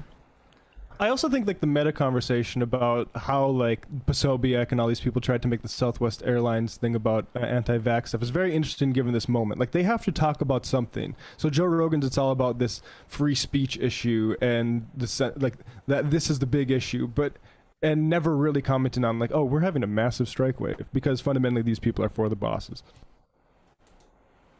Right. Do you want to get to the next Rogan clip, or do you want to take a break from Rogan? Let's take a call. I mean, I was gonna send this in our G chat, but maybe we should save the other Rogan clip. I'm not sure. I don't want to go. I'm kind of. Yeah, Sam. I don't want to dedicate our show to that. We can save it for tomorrow. I haven't watched Rogan this much since I watched The Man Show, like when I was 9 or whenever he hosted it. I never watched Fear Factor except for catching it sometimes, but no, it's a lot. Let's take a call. All right, let's go to the phones. I'm not sure. This might be like a overseas number. 125. You're on the air. What's your name? Where are you calling from? Hello. Hello. Hello. Yes, you're on the air. What's your name? Where are you calling from? Hey, my name is Chuck. I'm calling from Alabama. Oh, okay. Your number came up weird on my thing. All right. How are you doing? Chuck, you said? What would you like to talk about? Hey, pretty good. Hey, I just want to start off by telling you guys, man, y'all are literally doing God's work, man. I have conversations with coworkers, people in grocery stores, friends, extended family members that I just can't figure out outside of media influence, both right and left, honestly, as to why people can't come up with these clear-cut assumptions about COVID, foreign intervention, just a number of things. But the one thing I want to point out to you guys is this up-and-coming conservative figure named Christian Walker. He happens to be Herschel Walker's son. Right. There's a video. I don't know if you guys know about him, but he's one of these up-and-coming guys from the right that is, I feel like the new wave of Trumpism. And for anybody out there that's listening to my voice, please do not feel safe with these new recruits coming around to keep it alive. And that's just my whole spiel about it. But I really do appreciate what you guys do and continue to do so, man. Thank you. I appreciate the kind words. Yeah, I'm familiar with Christian Walker. He's sort of, he's Herschel Walker's son, like you said. He got big on TikTok because TikTok is the latest place for young right-wingers to go and try to build up an audience. Yeah, I mean, he's he's not very good at what he does. He's just, talks about cultural stuff because he's got no idea what he's talking about. But thanks for the call. Really appreciate it. Appreciate it, man. All right, let's go to another caller, I guess, right? Because that was quick. Let's go. You're a professional athlete's kid and you don't just go into that sport, but you become a fucking conservative pundit. Like, that sucks. Well, he doesn't look like he would be a football player, honestly. No hands, kind of scrawny. You can suck. 647. What's your name? Where are you calling from? Hi, this is Warren from Toronto. Hey, Warren from Toronto. What would you like to talk about? Yeah, so great show as always so far. Actually, the question is for Brandon, if that's okay. Yeah, go ahead. Shoot, man. Yeah, What's going on? Brandon, what's up, man? So obviously how you you're a doing? pretty swole dude, you know, pretty good. And as a swole dude, you know, I'm trying to be that leftist swole too, like you. But one thing I've noticed that kind of, and I really compare it to kind of Emma's and Matt's project with sports, which I think is very admirable too, is that when I kind of look in the fitness scene online, and it's kind of very disturbing, where there's a lot of huge creators who I think maybe like Jeff Nippard, for example, who has a few million subscribers, and there's a lot of positive things in terms of, you know, talking about, let's say, body weight and training and also the vaccine, but also as someone who's like very tapped in, at least in terms of content online, I noticed that there's kind of been a similar divide on the online fitness scene with this vaccine, and how even some of these most popular creators, again, like Jeff Nippard and the like, they post the science in regards to the vaccine, and they get a lot of blowback. And it kind of made me realize that there's like this strong right-wing kind of current, like under all of this, like specifically, you know, like weightlifting and bodybuilding online, I guess comparable to MMA. And just like in your experience, just, you know, because I'm sure you know some fitness people, and when you're at the gym, like what is like the reaction when you're like a leftist and like in person, do you kind of get that vibe too of that right-wing undercurrent in the fitness community? You know, I think that some of that is also really depends on your geographic location. But yeah, I think generally speaking, you'll get an undercurrent of, you know, I would say similar to Joe Rogan, basic underlying reactionary politics, you know, related to, you know, what some people view as a hypermasculine space. Like a lot of people get into the gym because they have a specific view of what like men should look like, which has obviously been influenced by 80s action movies, a lot of society, like, you know, unrealistic beauty standards. And they want to fully embody like what they view is a, you know, big, strong, proper man in our society. And part of that is inextricably tied to, you know, some very reactionary things, like how you treat women, how you treat people who you view are weaker than you. But I would say, generally speaking, I noticed that it's usually not as bad in terms of interpersonal relationships as people would say, assume from a gym. Like people are always very friendly. Bodybuilders I've never met any bodybuilders that weren't very friendly about things like lifting weights and everything revolving around lifting weights. But once you get into sort of broader politics, you find that they have some, you know, some good and some bad views like everybody. I think what in the bodybuilding community contributes to that a lot is the overall sort of feeling that bodybuilding and weightlifting can contribute to, which is that like it's a meritocracy, you know, in some people's eyes, like you put the work in, you do the work, you get the work out, and it's such a pure form of that they try to extrapolate the lessons from that about the rest of society. Like, oh, you know, I work hard in the gym, I build muscles, and so therefore, you know, if I work hard in real life, I should be able to afford anything I want. That's just not how it works usually.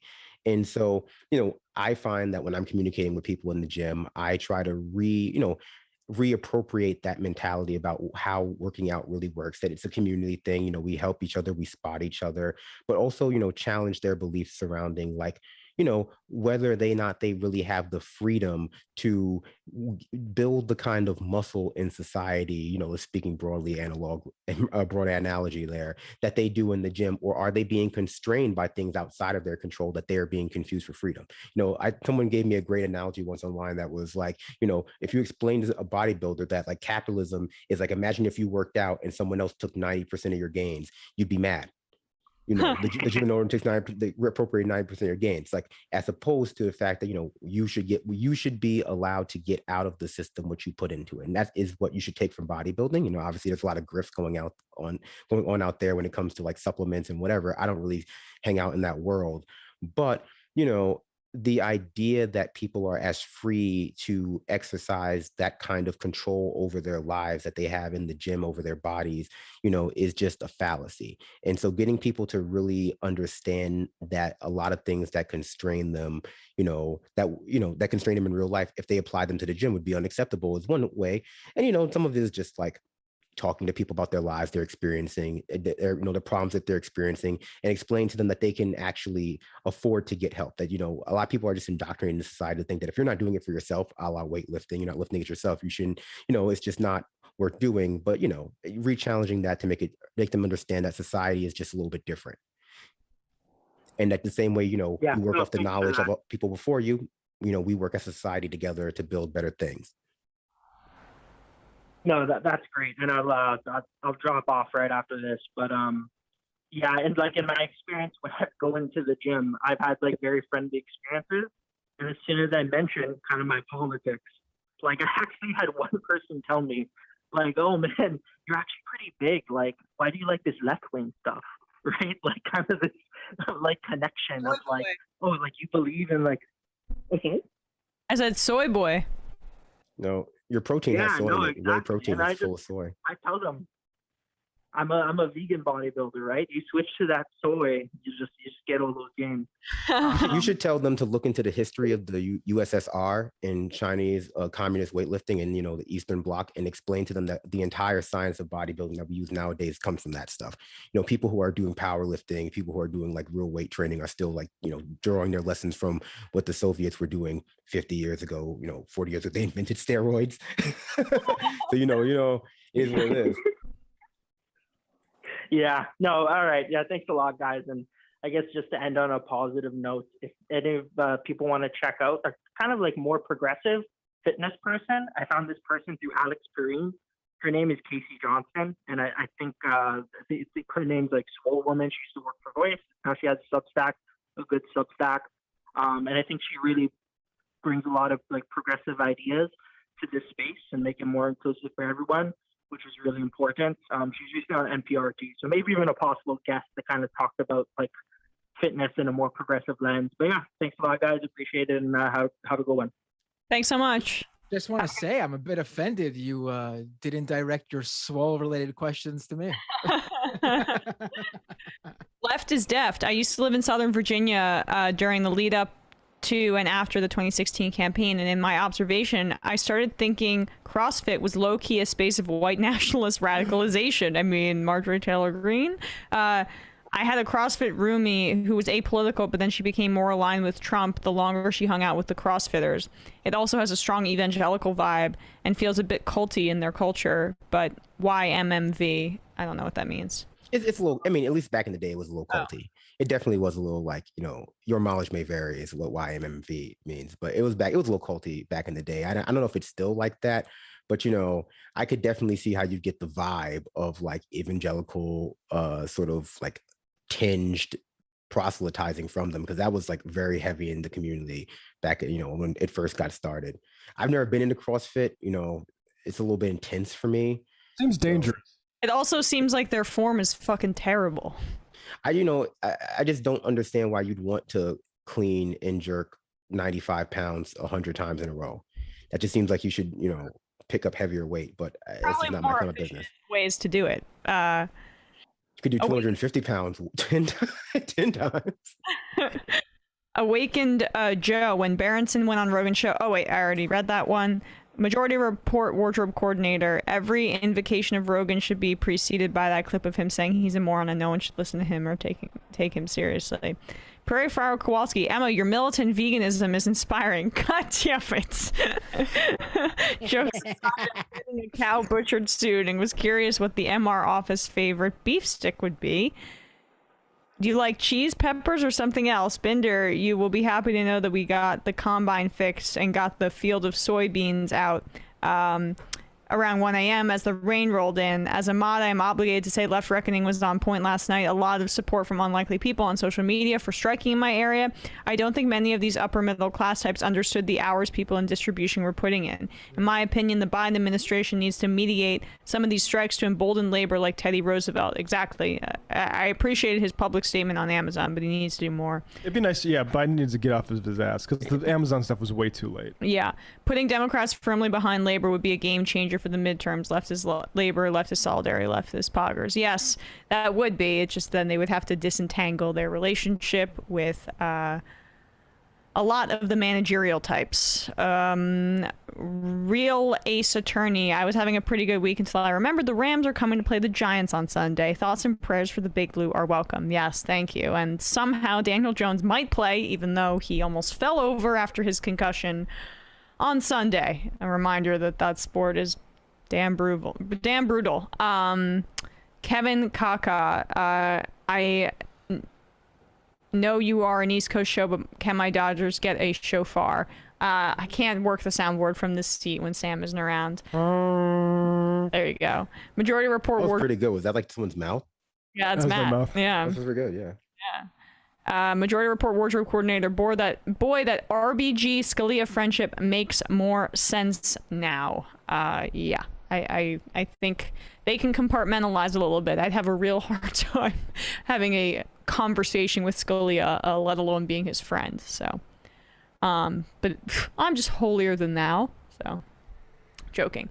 All right, let's get into this clip that Matt wanted to touch on here. He brought this to our attention.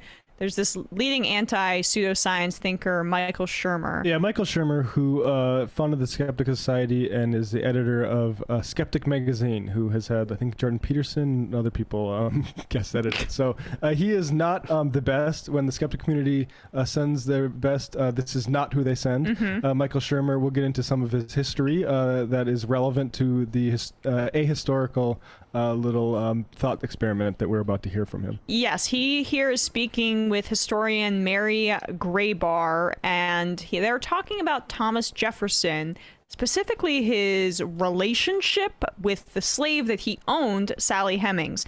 Now, look at how much he projects his own horniness and weird sexual depravity onto this story. Let's just take the scenario that that he did father a child with his slave, Sally Hemings. He did. So it's not a scenario. This is a documented fact, which was denied by the white Jefferson descendants for 200 years until DNA evidence forced them to acknowledge the truth. We'll get into that a little bit later. But anyway, go ahead, brother. Yes, again, though, like, because he is the center of the universe, he identifies more with Jefferson in this instance, and he has to center his perspective. But like any skeptic who would cast doubt on the validity of what the Hemings family has said about that we descended from Thomas Jefferson is being anti-scientific and basically it's been proven. Yes, absolutely. Yeah, and okay. Also, like, you should have probably trusted the oral histories for the 200 years. But anyway. Yeah, but if it's not a white man, I don't give it credence. Continue. Let's just take the scenario that that he did father a child with his slave, Sally Hemings. If I recall chronologically correctly, his wife had already died, right? His wife died even before he was president. Oh, he was so all lonely. Right. So let's just put a charitable spin on it, because by all accounts, he was a good guy. What if his wife dies, he's lonely, he falls in love with Sally Hemings, and they have a child together? Why is that not like a progressive thing? Like, this is, this was against the law, right? And he's breaking the law because he loves this woman, and they have a child together. There's no birth control, whatever, just happens. So he then takes care of her and the child and so on. Why not elevate him even higher for this instead of calling him a rapist? What do we know is in his mind? How do we know what kind of relationship? We don't. No one knows. Pause. So people are just throwing. How do we know what kind of relationship we have? We know that he was the master and she was the slave. We also know that she was 14 years old when they started their, I don't know what Michael Shermer wants to call it. I would call it the rape relationship that they had. Yeah. So we actually know with some degree of philosophical specificity what their relationship was. You know what we also know? That she had the inability to say no. Right, we know that. We don't know what was in his mind. I don't really. Well, I guess. Who gives a shit? Well, that's the thing, is we kind of know what's in his mind. We know what could not have been in her mind, or she would have faced severe retribution. Which is like, I'm going to resist this. Anyway, continue, Bradley. I'm even higher for this, instead of calling him a rapist. You know, what do we know is in his mind? How do we know what kind of relationship? We don't. No one knows. So people are just throwing these things out again as a calumny, as part of a larger ideological agenda that really bothers me, because I admire him very much, Jefferson. Oh, I'm so and of course no one's perfect, but you know, judging people by today's standards, and often standards that were established last week of what's right and wrong, you know, and just going back a few decades and condemning people for what they said or wrote, you know, in the 1950s or something. It's just inappropriate, I think, much less 200 and something years ago, to assess what somebody was thinking at the time. Oh, she's so uncomfortable. His compulsive desire to romanticize this relationship says way more about his desire to, like, keep this mythology alive about Thomas Jefferson than anything. And I also just want to point out how his understanding of what's progressive is so incredibly shallow there, right? Because it involved a black woman and a white man. We should be lauding this. It's progressive, right? Like, how are you involved in history or academia or understanding of culture and don't identify that perception of what is progressive and what is not as aesthetic and silly as it gets? An important context here is that Michael Shermer is credibly accused of rape. There's a BuzzFeed piece, 2014. Will misogyny bring down the atheist movement? There's been subsequent reporting since then. He denies it, but I'll just say, as somebody who followed one of the accusers prior and during this whole thing, and I'd say her reluctance on top of her credibility, I would say I am, for one, believe the accusations and believe that that's why this is, Shermer is probably motivated a little bit by that when he speaks of calumnies against people that supposedly admires. And I don't know, Bradley, if you've seen sound polls, I have a clip of 1999, I think it's C-SPAN, covering the DNA results that proved incontrovertibly that Jefferson did in fact rape his slaves, and then denied it, or didn't deny it, but just didn't comment on it, and then allowed his family members to go through 200 years of white supremacist denial, just to get a little sense of how this was greeted. If he was being progressive, his descendants were wanted no part of it. Let's just say that. But not every one of Jefferson's descendants is as thrilled as the Hemmings about the news from the DNA labs. Robert Gillespie is president of the Monticello Association, a group of 800 white descendants of Thomas and Martha Jefferson, and he is uneasy about bringing the Hemmings family into the fold. We want them to tell us what additional information they can produce. We want the foundation to submit what historical information they can produce. We'd like to see if Dr. Foster and geneticists might be able to come up with more sophisticated DNA testing that can also give us more information. Not all the members agreed. Lucian Truscott IV won his battle to invite the Hemmings to the reunion. Okay, this is their land. Just like it's your land. It's their land. And that graveyard is their graveyard just like it's mine. Just like it belongs to me. They're descendants of Thomas Jefferson. The Truscott is in a minority. The association is intensely proud of its tradition and guards it carefully. John Hubbard is a retired teacher whose father and son are buried here. Well, I think the black community doesn't have much of a heritage. Their heritage goes back probably to about the Civil War and not much beyond that. I think that it's very important to them to establish this link because it gives them a heritage that otherwise isn't there. But the reunion has... So there's those progressives, right? Like, they're just doing this because they want a heritage. Where the clip goes on, someone saying, like, I have no interest, a black woman, I have no interest in being buried in that graveyard, but I don't think you have the right to deny me it if the requirement is lineage. So. Well, I mean, it's way more important to maintain everyone's like historicized and, whitewashed version of our founding fathers than it is to be historically accurate. That's why we can't tear down Confederate statues, but we also can't acknowledge like the actual true breadth of history, of like the atrocities committed by our founding fathers. It's a very selective responsibility to teach history in this country. But I mean, to their point, it is kind of, I don't know what you'd say, it's kind of what we're taught generally speaking. I mean, I don't know how this is not any different, but I've seen Hamilton. I don't remember all of it, but I've also seen, but I recall there being like some sort of weird Sally Hemings striptease in the middle of it or something. And then he just sings a song about like, if that was, I just might have been a fever dream. And then like they sing a song about like just saying no or something. And yeah, that's like Hamilton's the tryst he has with another woman. He cheats on his wife with another woman. Anyway, that play is like that play sucks. I'm sorry, I haven't even seen it, and I've already decided. But keep going. Let's see. All right, while you're looking it up, Matt, you can jump in. Bender. Oh, me? Yeah, I mean, yeah. It says that it was Sally Hemings, so I feel good online. But yeah, there's obviously a range of revisionism, but like when it comes to like acknowledging the moral complexity theoretically of our historical forebears, like in this country, we don't really do that. We just sort of like play this game of like, well, they did some good things and some bad things, but because it led to America being founded and being here, it must all have been worth it at the end.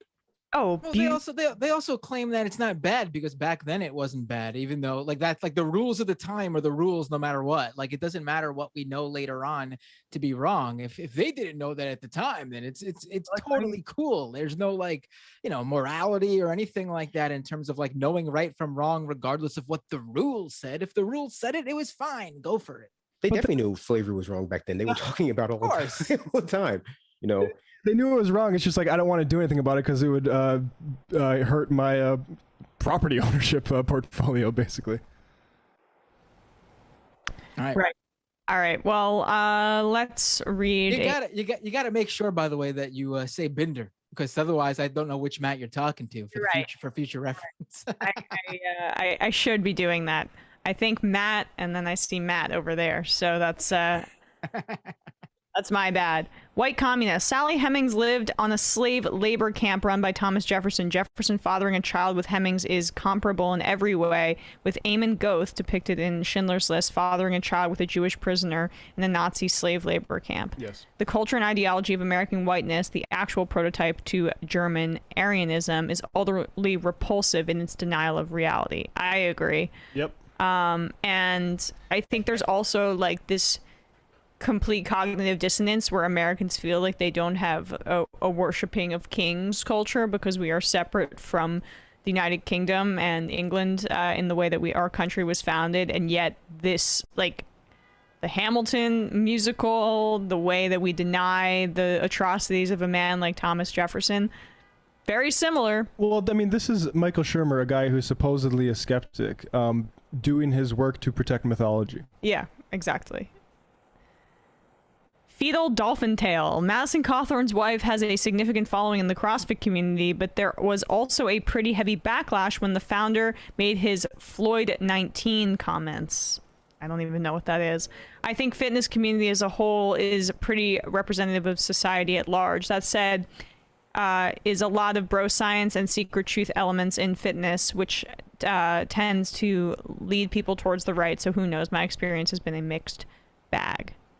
Bourbon socialist. Here's a thought experiment for you. If Jefferson was such a nice guy, we're having a relationship with one of his slaves, let's imagine what might have happened if she would have rejected his advances. Apologizing for American slave owners in this way is disgusting. Sam's not here, man. Regarding Joe Rogan, the move to Austin has greatly changed the types of guests who are willing to travel to go to Austin to be on his show. Previously, when the show was in LA, he could have a greater diversity of guests as people would be in LA to promote their content on the variety of programs they would stop by Joe's studio as one stop of many. I think that's a great point. Yeah. All right, let's talk a little bit about Kyrie Irving then while we have the opportunity. So Brooklyn Nets point guard Kyrie Irving, one of the best players in the league, has refused to get vaccinated. And because of New York City and Brooklyn statutes and regulations, he is unable to play in any home games because of that. Now, the Nets subsequently made a decision that because he would be unable to play in half of the games during the season, that they don't want him to participate in any basketball-related activities until he comes into full compliance. This is pretty nuts, but he is holding his ground. He would be making $40 million this year, and I'm still unsure of how this affects his contract. But here he is on Instagram Live trying to explain his decision that to anybody with any semblance of sanity is absolute insanity. Make these convictions yourself. Like, I gotta make these myself. Because it's gonna continue to revolve around this and that, and yo, you're gonna lose out on money and you're gonna lose out on this. Like, so what? It's not about the money, baby.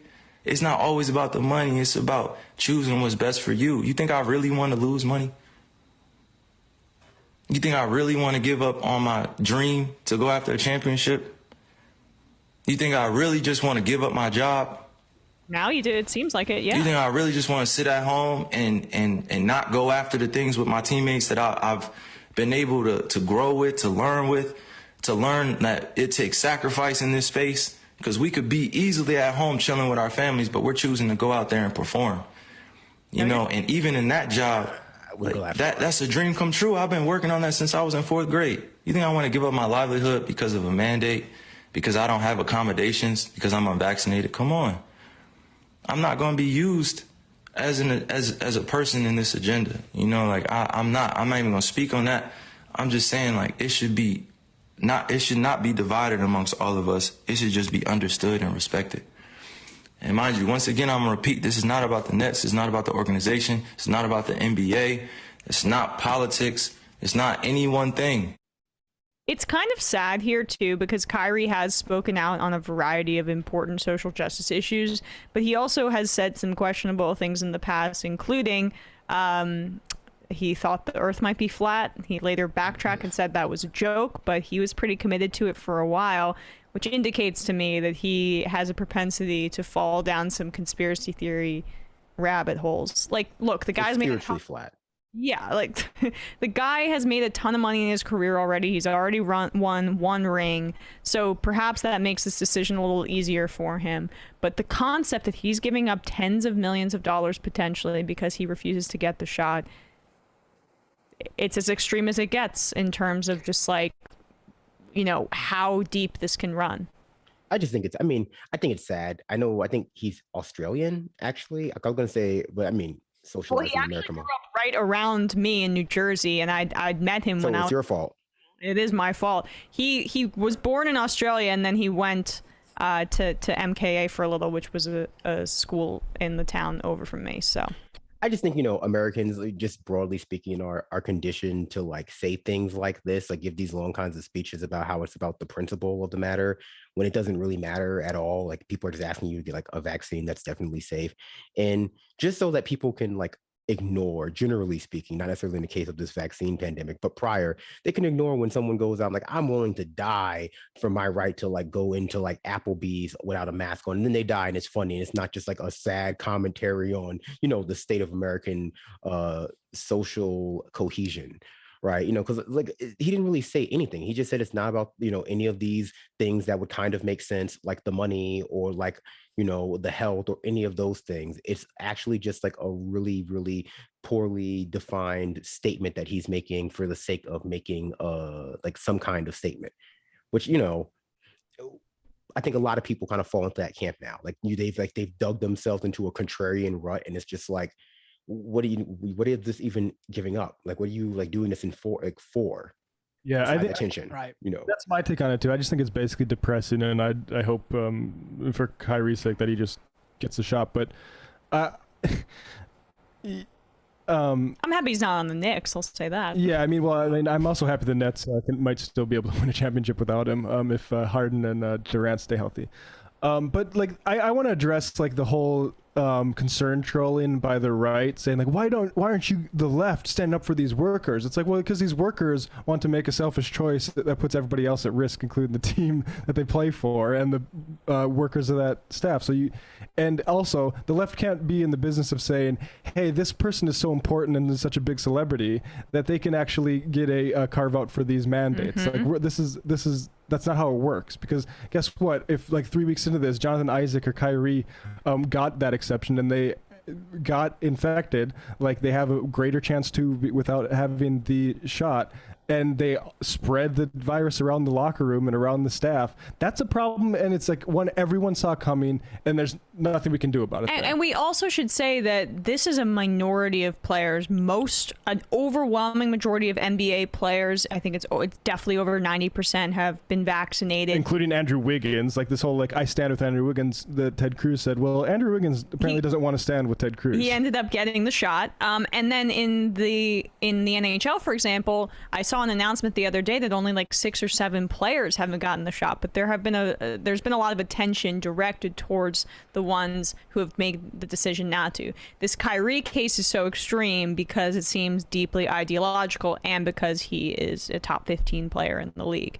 So that's the top 10 player in the league. So that's I think why this makes it such a big story, obviously. And I think it's easy also to fall into like the cult of individualism that also exists in our society as it relates to people and like what is effective, I think, to convince them of things. But from my perspective, it's people concerned trolling the left about why they don't necessarily care about this. I would just say that because I don't concede that individuals or like even the individual family unit is the largest, reasonable metric to judge society by. Like we have to actually hold ourselves to a larger a larger social standard than just like, well, I can do whatever I think is good for my own physical body, even if we've proven that it is socially deleterious, because otherwise, the health of the mob is overriding my freedom of blank. Like we don't even know what he's sort of rebelling against now.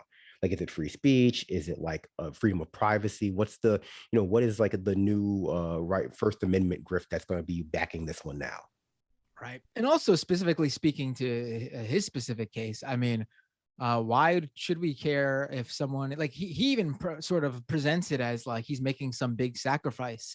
Why should I care if someone who's like insanely rich is going to just have a little bit less money? Like he said, like, oh, we got, I got to, stay home and not be on the road. Yeah, well, people would actually probably love to do that. Frankly, not have to work. Like you're in a quite lucky situation where you can afford to stay home and not go to work if this is the choice you've decided to make. Frankly, it's just a game, man. It's just a game, and it's not worth anyone dying over.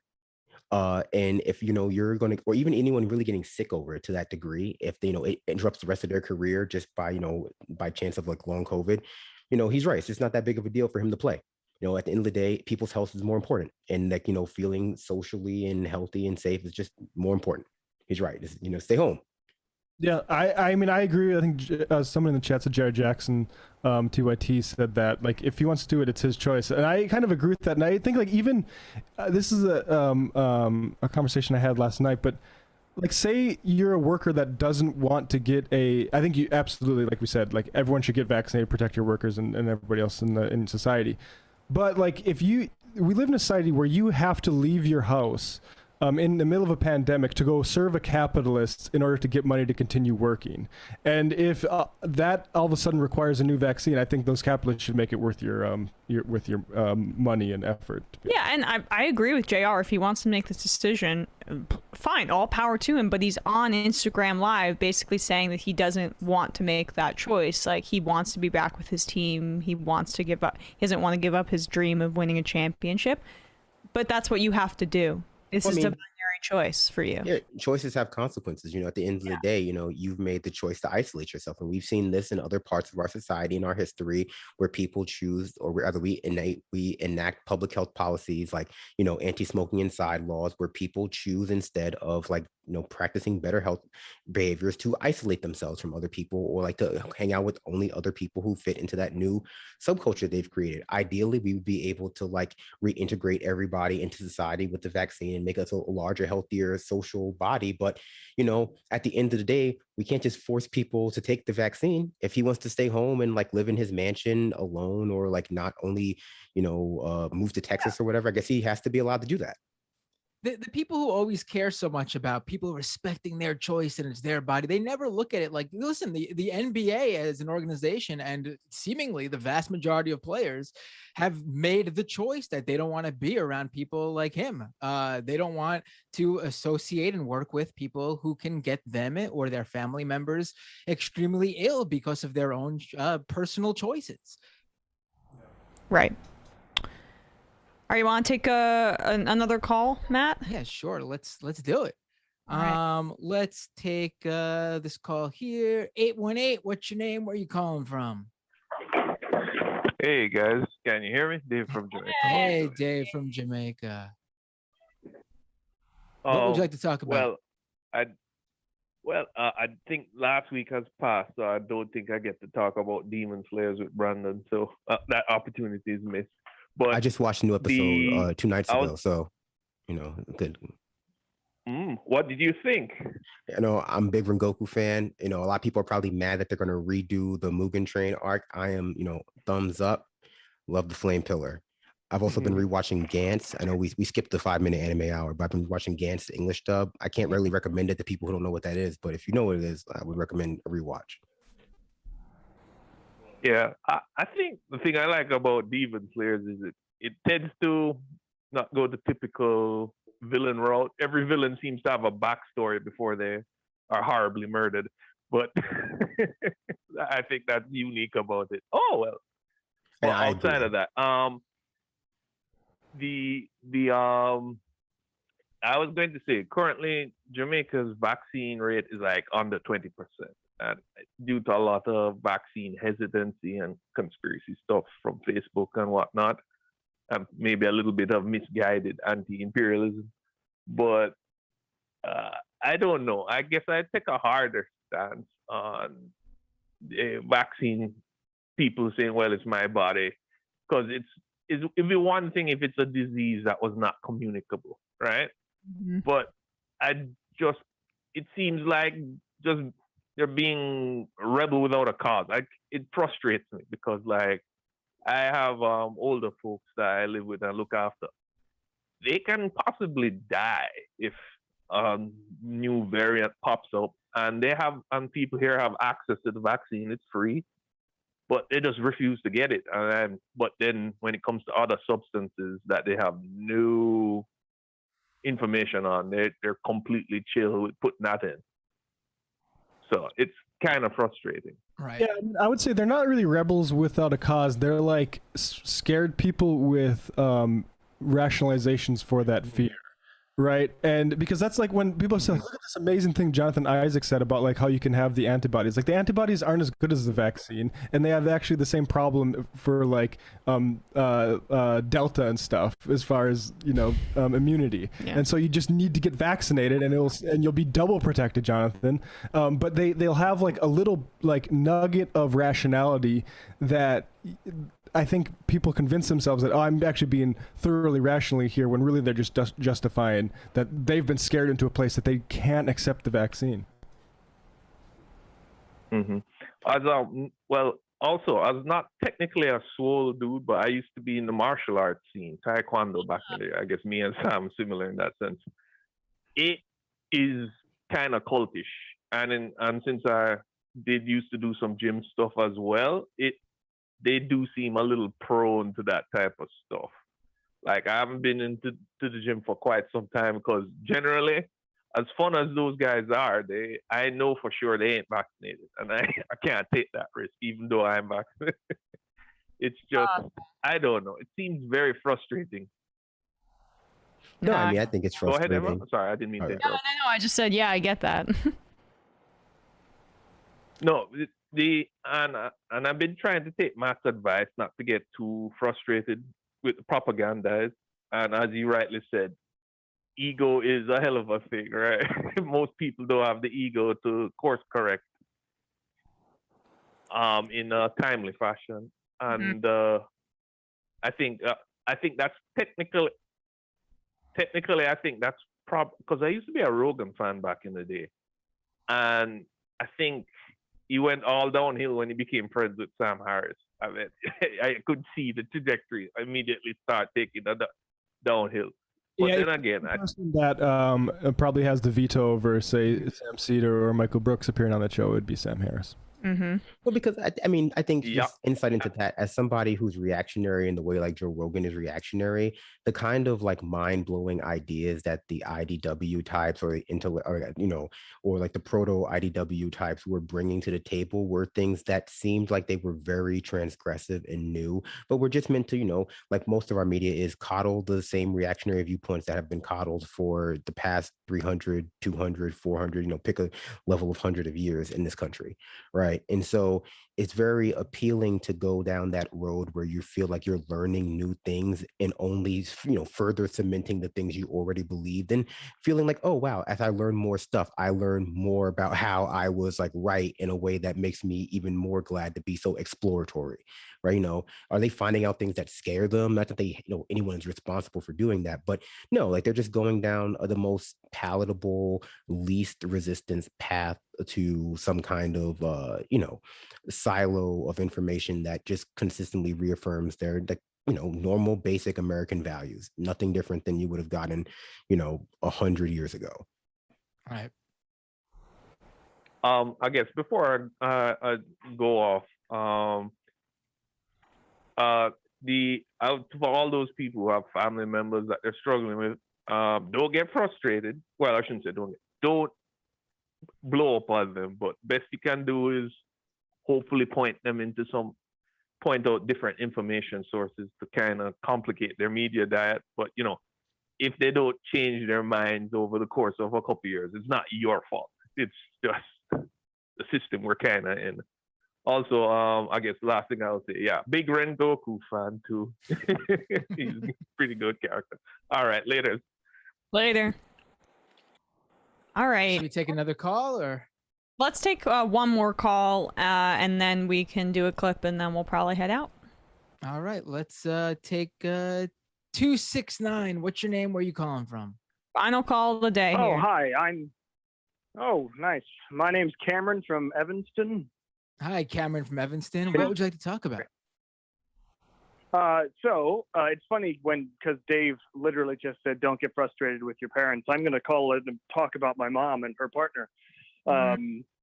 Yesterday, I told my mother, who is vaccinated, but her partner isn't, that I wouldn't visit them for holidays unless my mom's partner got vaccinated.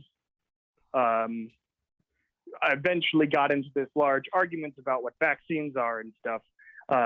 And what's very interesting about my mom and her partner, they're in the sort of raw milk, organic food side of things.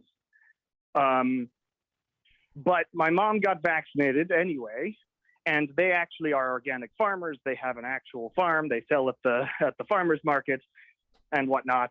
So they're not as like militant, or so I thought. They weren't as sort of nutso about all that side of things. Like they didn't go QAnon.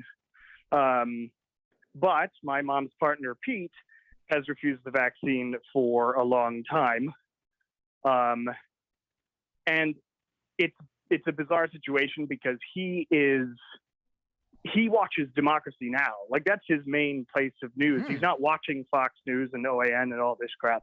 His news sources are not telling him not to get the vaccine. And yet somehow he's stuck in this place where he has convinced himself that, he's healthy enough and it'll just not, like he doesn't need to get the vaccine because he can healthy food his way out of the virus.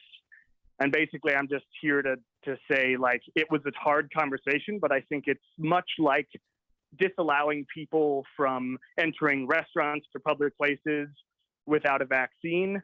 We should do the same sort of thing for our family members on a sort of microcosm level, because we kind of have to just force people's hands, Right. Yeah. Right.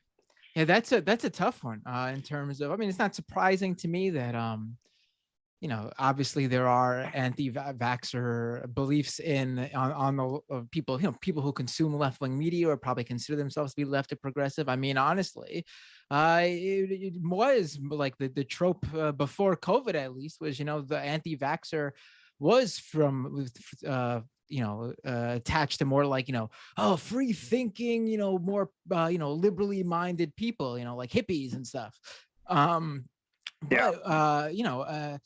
What's his he has nothing to.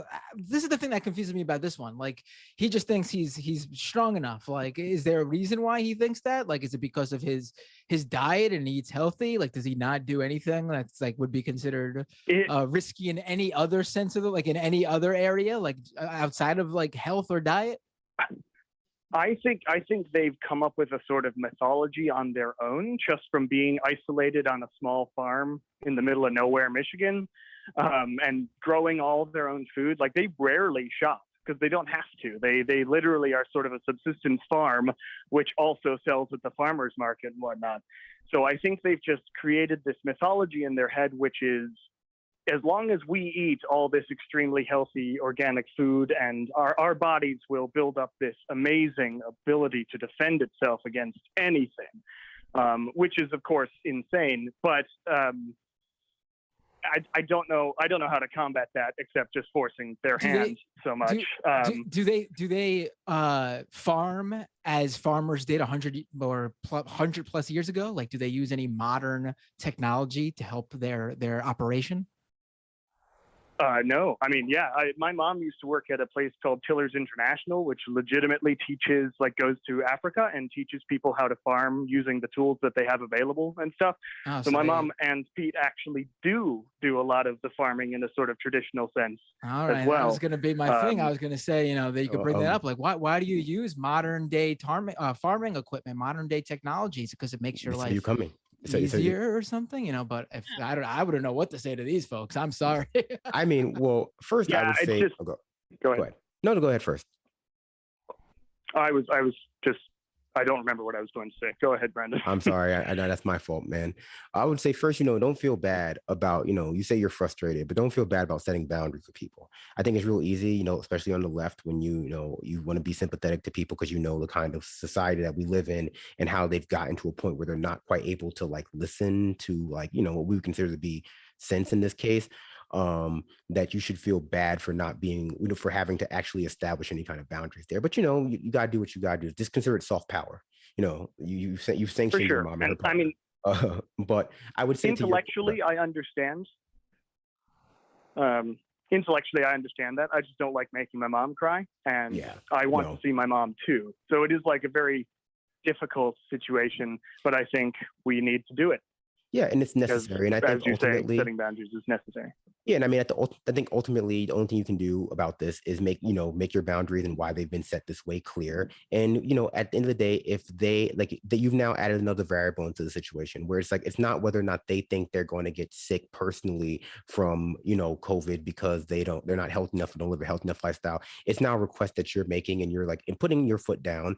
And it might seem way more reasonable to get the jab, and even if they think they don't need it, if they're not full vaccine conspiracy theorists, just in order to make you happy versus just going along with it, right, and giving in. Obviously if they never give in, we'll have to revisit that, but I think that you're doing the right thing in that sense. Intellectually it's easy, emotionally it's hard, but you can still text your mom. You still you're at the end of the day trying to make the world, or make them a healthier, happier family. And I think that ideally once they see that you're serious, they'll come around.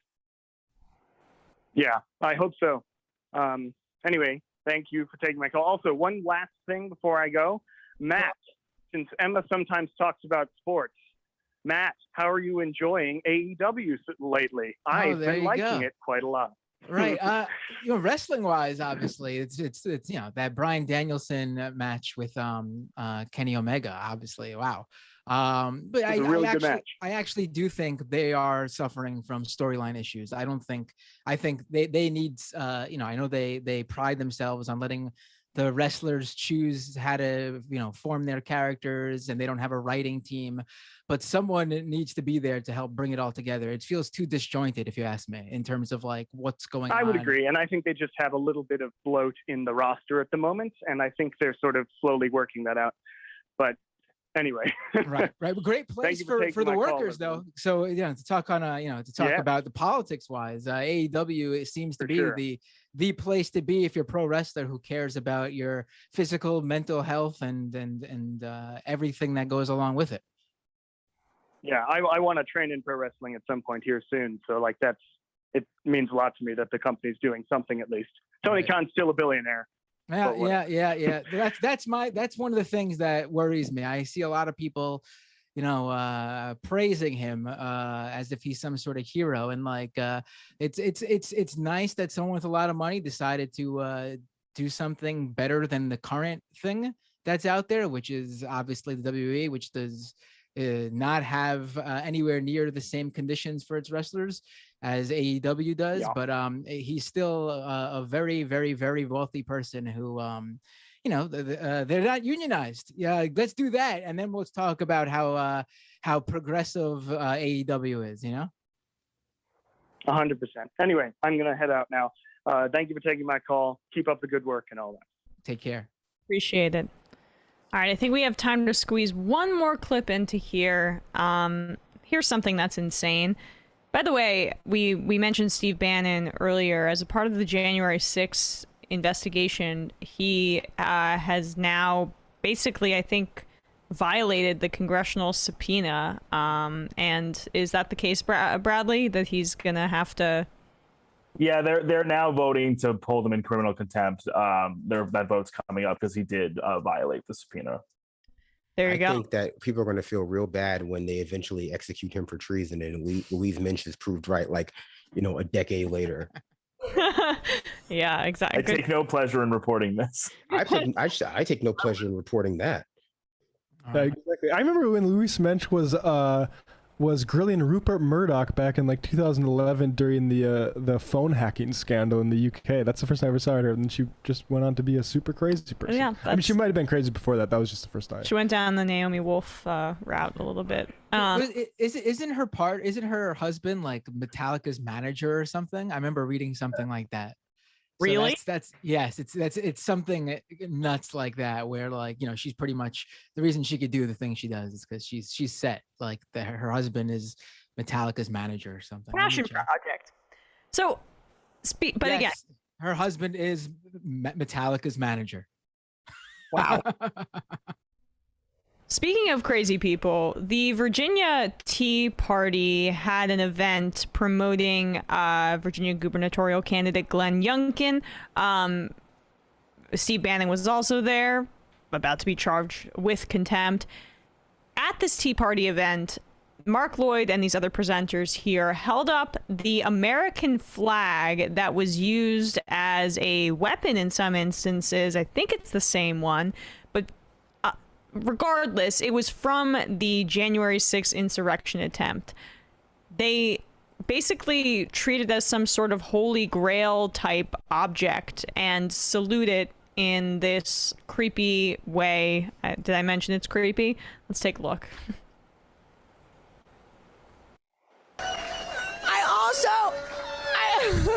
I also want to invite Kim from Chesapeake.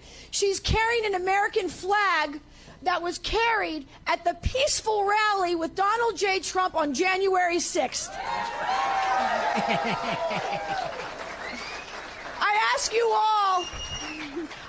you all to rise and join us as Mark Lloyd leads us in the pledge.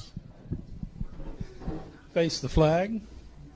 I pledge allegiance to the flag. See, that's a special flag, right? Can you say that you're the Godzilla of truth? That seems like copyright infringement.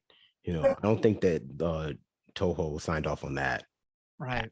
I would imagine that that he didn't, but I guess, or I don't know if it's a he or not, but I guess what weirds me out a little bit about this is the fact that there's just a lot of evangelical overlap in the treatment of one, Donald Trump, and two, the January 6th as now this holy day. Is that what we're transitioning into now? The complete whitewashing of it and saying it's the peaceful rally? You mean the one where multiple people died at and glass shattered? That one? Right. Also, if it wasn't for the events that occurred at this rally that they don't want to acknowledge existed, then this January 6th event wouldn't really stand out at all, would it? So why are we holding up the flag and treating it as if that flag that was carried there has some meaning? Because that they shouldn't have any sort of special meaning to it if it was just a regular old Donald Trump rally that he's done nonstop every week in 2020, and then he's still doing them now. Why not hold the flag up from a rally at the hold the flag up from the last Donald Trump rally last week? Why that one? Well, see, because that flag is now a symbol of their resistance to the deep state, which is what the rally in January 6th was about. Protesting the deep state's I want to say coronation of Joe Biden in the illegitimate election of 2016. No, I'm sorry, 2020. It's been a long year. And these were the brave warriors that stormed the Capitol, right? Like, it's kind of when you mythologize the 300 fighters. That's how they see those January 6ers as. Well, yeah, it's a symbol of their own oppression, essentially. Yeah. The United States flag has now become a symbol of the oppression of a group of people who are aligned with the Republican Party.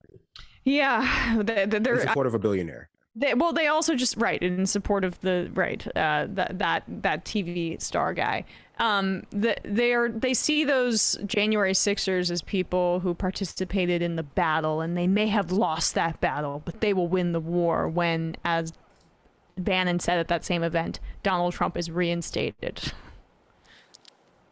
All right, let's read a few more IMs, and then we are going to get out of here. Let me find some of that. I'm not reading this name because I think it's a sexual thing. The Metallica connection makes sense since Louise Mensch is definitely some kind of monster. There you go. I'm assuming the well, it looks like there could be a double entendre is what they call it. It seems like Lars Ulrich is a drummer, and that's what it's referencing. Do you know what I mean? Yeah, I don't know. He is the drummer of Metallica, and okay. Yeah, I know him from he was in Get Him to the Greek. He played a character. He played himself. I don't know anything about Metallica.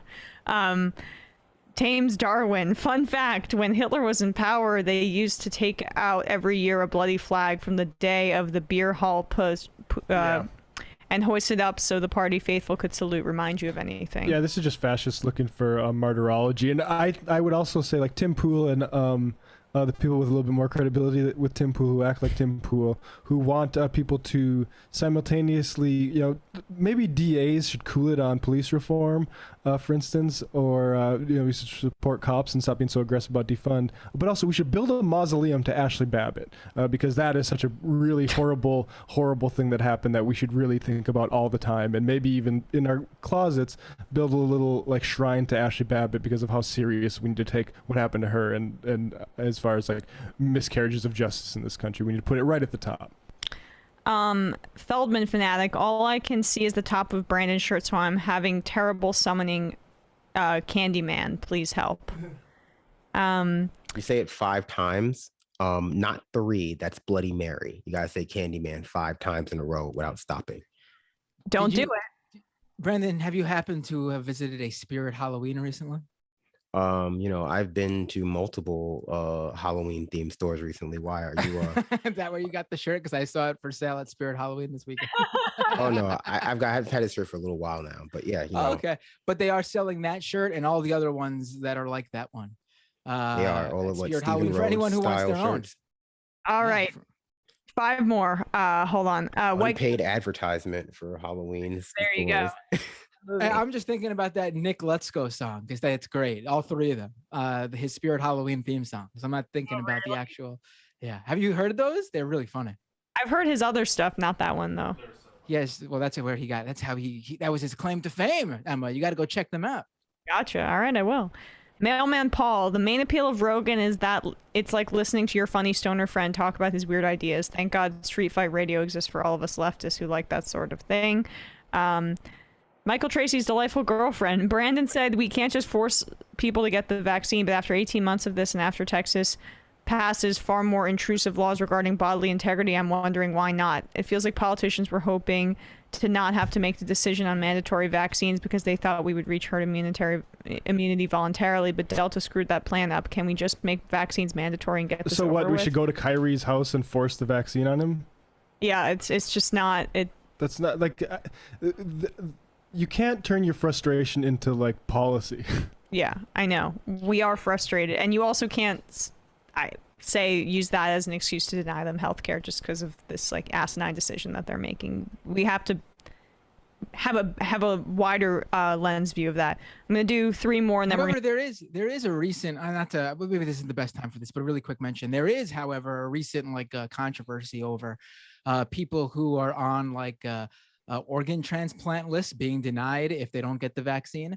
And, that is something that actually is legitimate because they're going to waste an organ on someone who's going to end up being immunocompromised already with no guarantee this person is going to go out and even take medications. Why is this person going to trust the medications that they need to take for their new immunocompromised body because they have an organ transplant if they're just going to go to waste because the person's going to die from not taking them? And also, how can you trust these doctors to open up your body and mess around with your organs, but not just trust a little shot in the arm?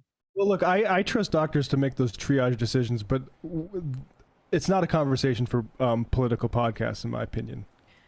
3 more. Majority Report wardrobe coordinator. Why don't conservative personalities tell Kyrie to just shut up and dribble? Interesting point.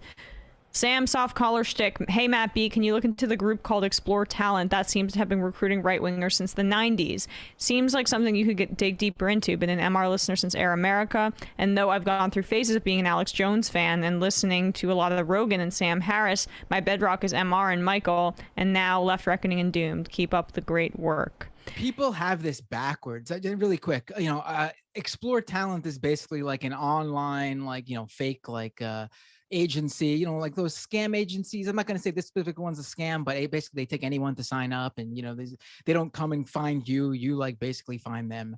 That's not a legitimate agency in Hollywood that's going to get you actual movie roles. But this isn't like they were hiring all these actors to do become right wingers. It's the other way around. These right wingers signed up for that site when they were young because they weren't right-wing personalities yet. They had dreams of being famous celebrities, Hollywood actors and actresses. And as we all know, they usually turn right-wing when that whole thing fails because they're talentless and can't act or sing or dance or whatever it is they want to do.